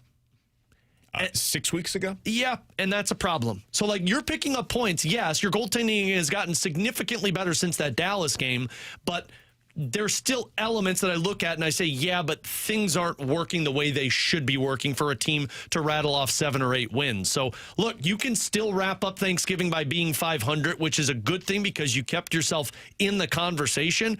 But until this team puts together 60 minutes and rattles off games where it's like, oh, hot damn, they fixed their issues, it's hard to feel great about where the team is at. So the other thing that we wanted to bring up here, Alex, is the third pair. Because we mentioned it earlier today. We don't even have to mention it. The coach said before that game against the Islanders, what we're doing with our third pair right now is completely unsustainable. Mm-hmm. We cannot keep playing our top 4 as much as we are. That's his words, not mine. You don't have to just take my word for it. Philip Broberg then went out and played 28 minutes. Parayko played 24 minutes, and you had Falk at 20 and Cam Fowler at 20. Your third pair played 13 minutes in that game against the New York Islanders. Alex, when you look at it with the top 4 Blues defensemen, they have 4 of the top, 20 defensemen in 5-on-5 time on ice so far this year. They're the only NHL team that has 4 in the top 55. The only other one that's even close to that is the Edmonton Oilers, who are highly dependent upon their top 4 as well. You looked up some of the numbers on third pairs across the NHL to find out, are the Blues unique in this regard, or are we just watching them more and every team has a third pair problem? What did you learn? Every team has a third pair problem. Now, not to the severity of where the Blues are at, because they're the worst team in the NHL in terms of even strength time on ice compared with their third pair. And I did this for 3 guys because it's been 3 that have mixed together. And they're minus 17, which is worse than the National Hockey League. A lot of this is because Mayu is minus 12, but the only team that's right there with them is the Columbus Blue Jackets, who are a minus 14, and their pair is playing 12 minutes also. But there are only 11 teams in the NHL that have a third pair that's in the positive goal differential at even strength. That makes sense. Which means there's 21 teams that are in the negative in goal differential. Now, the severity is the difference, and 15 third pairs have played 14 minutes or less in the National Hockey League. So literally half of the league, your third pair is playing less than 14 minutes. So, to me, I was looking at Anaheim, and Anaheim is a really good example. Their third pair plays 14 and a half minutes a night, and they're a minus 1. And that third pair is Radko Gudas and this Pavel Mintyukov, who's potentially going to get traded. But they average about 14 minutes, and they're a minus 2. But because they play the 15 minutes, the ice time is spread out a little bit more evenly. Their best guy's playing 25 minutes a night, but then the next one's 21, the next one's 18, the next one's 18, then you get 15 and a half, then you get 15. I'll use Tucker as symbolic of the third pair. Since October 28th, he has played more than 14 minutes once. Yeah. 14 minutes would be, an unbelievable game out of this third pair for the Blues. And what's actually interesting about it is Logan Mailloux at even strength has been playing more average time on ice than Tucker or Kessel, when he was up there. Now, bad because he's been obviously where he's at goal differential. But, Utah's another really good example. They've got a young defenseman, a first overall pick who's playing top 6 minutes was playing top 6 minutes. He's a minus 8 and is averaging about 15-40. So they got to get it figured out. He's Alex. That's T-Bone on BK. Blues back in action tonight against the Rangers. You'll hear full coverage right here on your home of the Blues, 101 ESPN. Coming up next, we'll hit the rewind here on 101 ESPN.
Alongside Alex Ferrario, I'm Brandon Kiley for our friends over at Underdog. And Alex, it's Feast Week, which means they've got all kinds of promos available for you over on the Underdog app. I checked today. I had a $5 bonus entry. I have a 50% profit boost over there as well. Check your app today. See what they have available for you. NBA action this evening. I like going to a late night edition of the NBA. Rockets versus the Suns. I've got Devin Booker higher on turnovers, and I've got Şengün going higher on his rebounds for tonight. I use that as my bonus entry, paying out about 3-1 over there on Underdog. I saw the Feast Week as well, so I went over for the Blues and Rangers game. I like lower on Hofer saves, higher on Kyrou shots, and higher on Trocheck hits. It's easy to use over on Underdog. You download it, you put your entries in, you get them right, and win up to 5,000 times your cash. Download the app today and use promo code BKO to score $100 in bonus entries when you play your first $5. Again, promo code BKO. Underdog.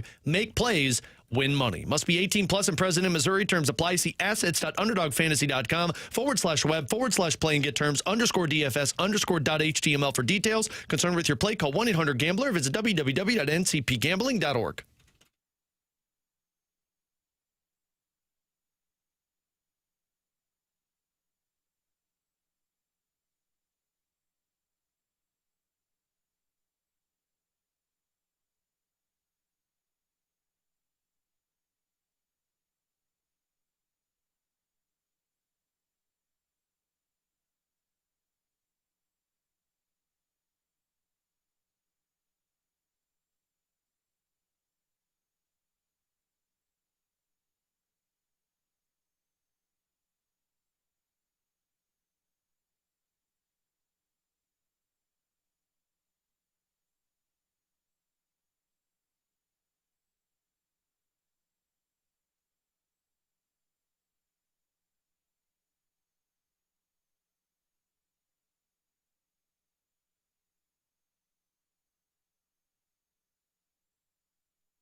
Alongside Alex and T1 on BK, it's BK and Ferrario here on 101 ESPN. Some news from Derek Gould. The Cardinals are finalizing a deal with Joel Pozo to re-sign with the Cardinals organization. The backup catcher is going to give the Cardinals some depth, and according to Derek Gould, worth noting, he did win the Darryl Kyle Award as voted by his teammates last season. You know what that tells me, tinfoil theory?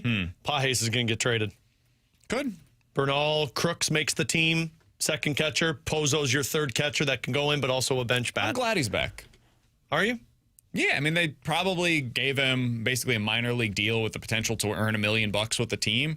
He was fine last year. He was a perfectly capable backup catcher. He came up with a few big hits, has a nice contact rate. He provides some insurance as well if the Herrera situation doesn't work out. That's what I mean. If Herrera ends up having to move to DH full-time next year, you trade Pajes this offseason.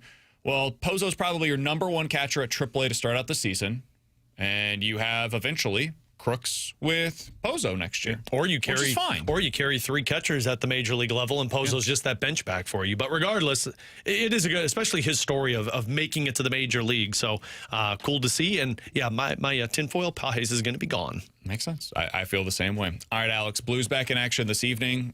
I would imagine the number one thing you're watching for is what Logan Mailloux looks like this evening? Yeah, Logan Mailloux specifically to see if the comfort level is there. Jim Montgomery talked about it earlier today. We're going to hear from Mailloux on pregame tonight. We're also going to hear from Ryan Smith, the play-by-play man of the Thunderbirds. But I'm also going to be watching the offense. They got one line going in Buchnevich, Dvorsky, and Shen. Got to get those other two going. If you guys missed anything from today's show, be sure to check it out on the podcast page, 101ESPN.com. The free 101 ESPN app is where you go to find it. That is all sponsored by Schaefer Door Company. We have have some controversy in the 101 Fastlane versus Riz Show Pick'em Challenge, apparently. So I'm sure they will address that coming up today on the show. Jamie Rivers is going to be broadcasting from his hotel room out in New York. So stay tuned for that. The Fastlane's coming up next here on 101 ESPN.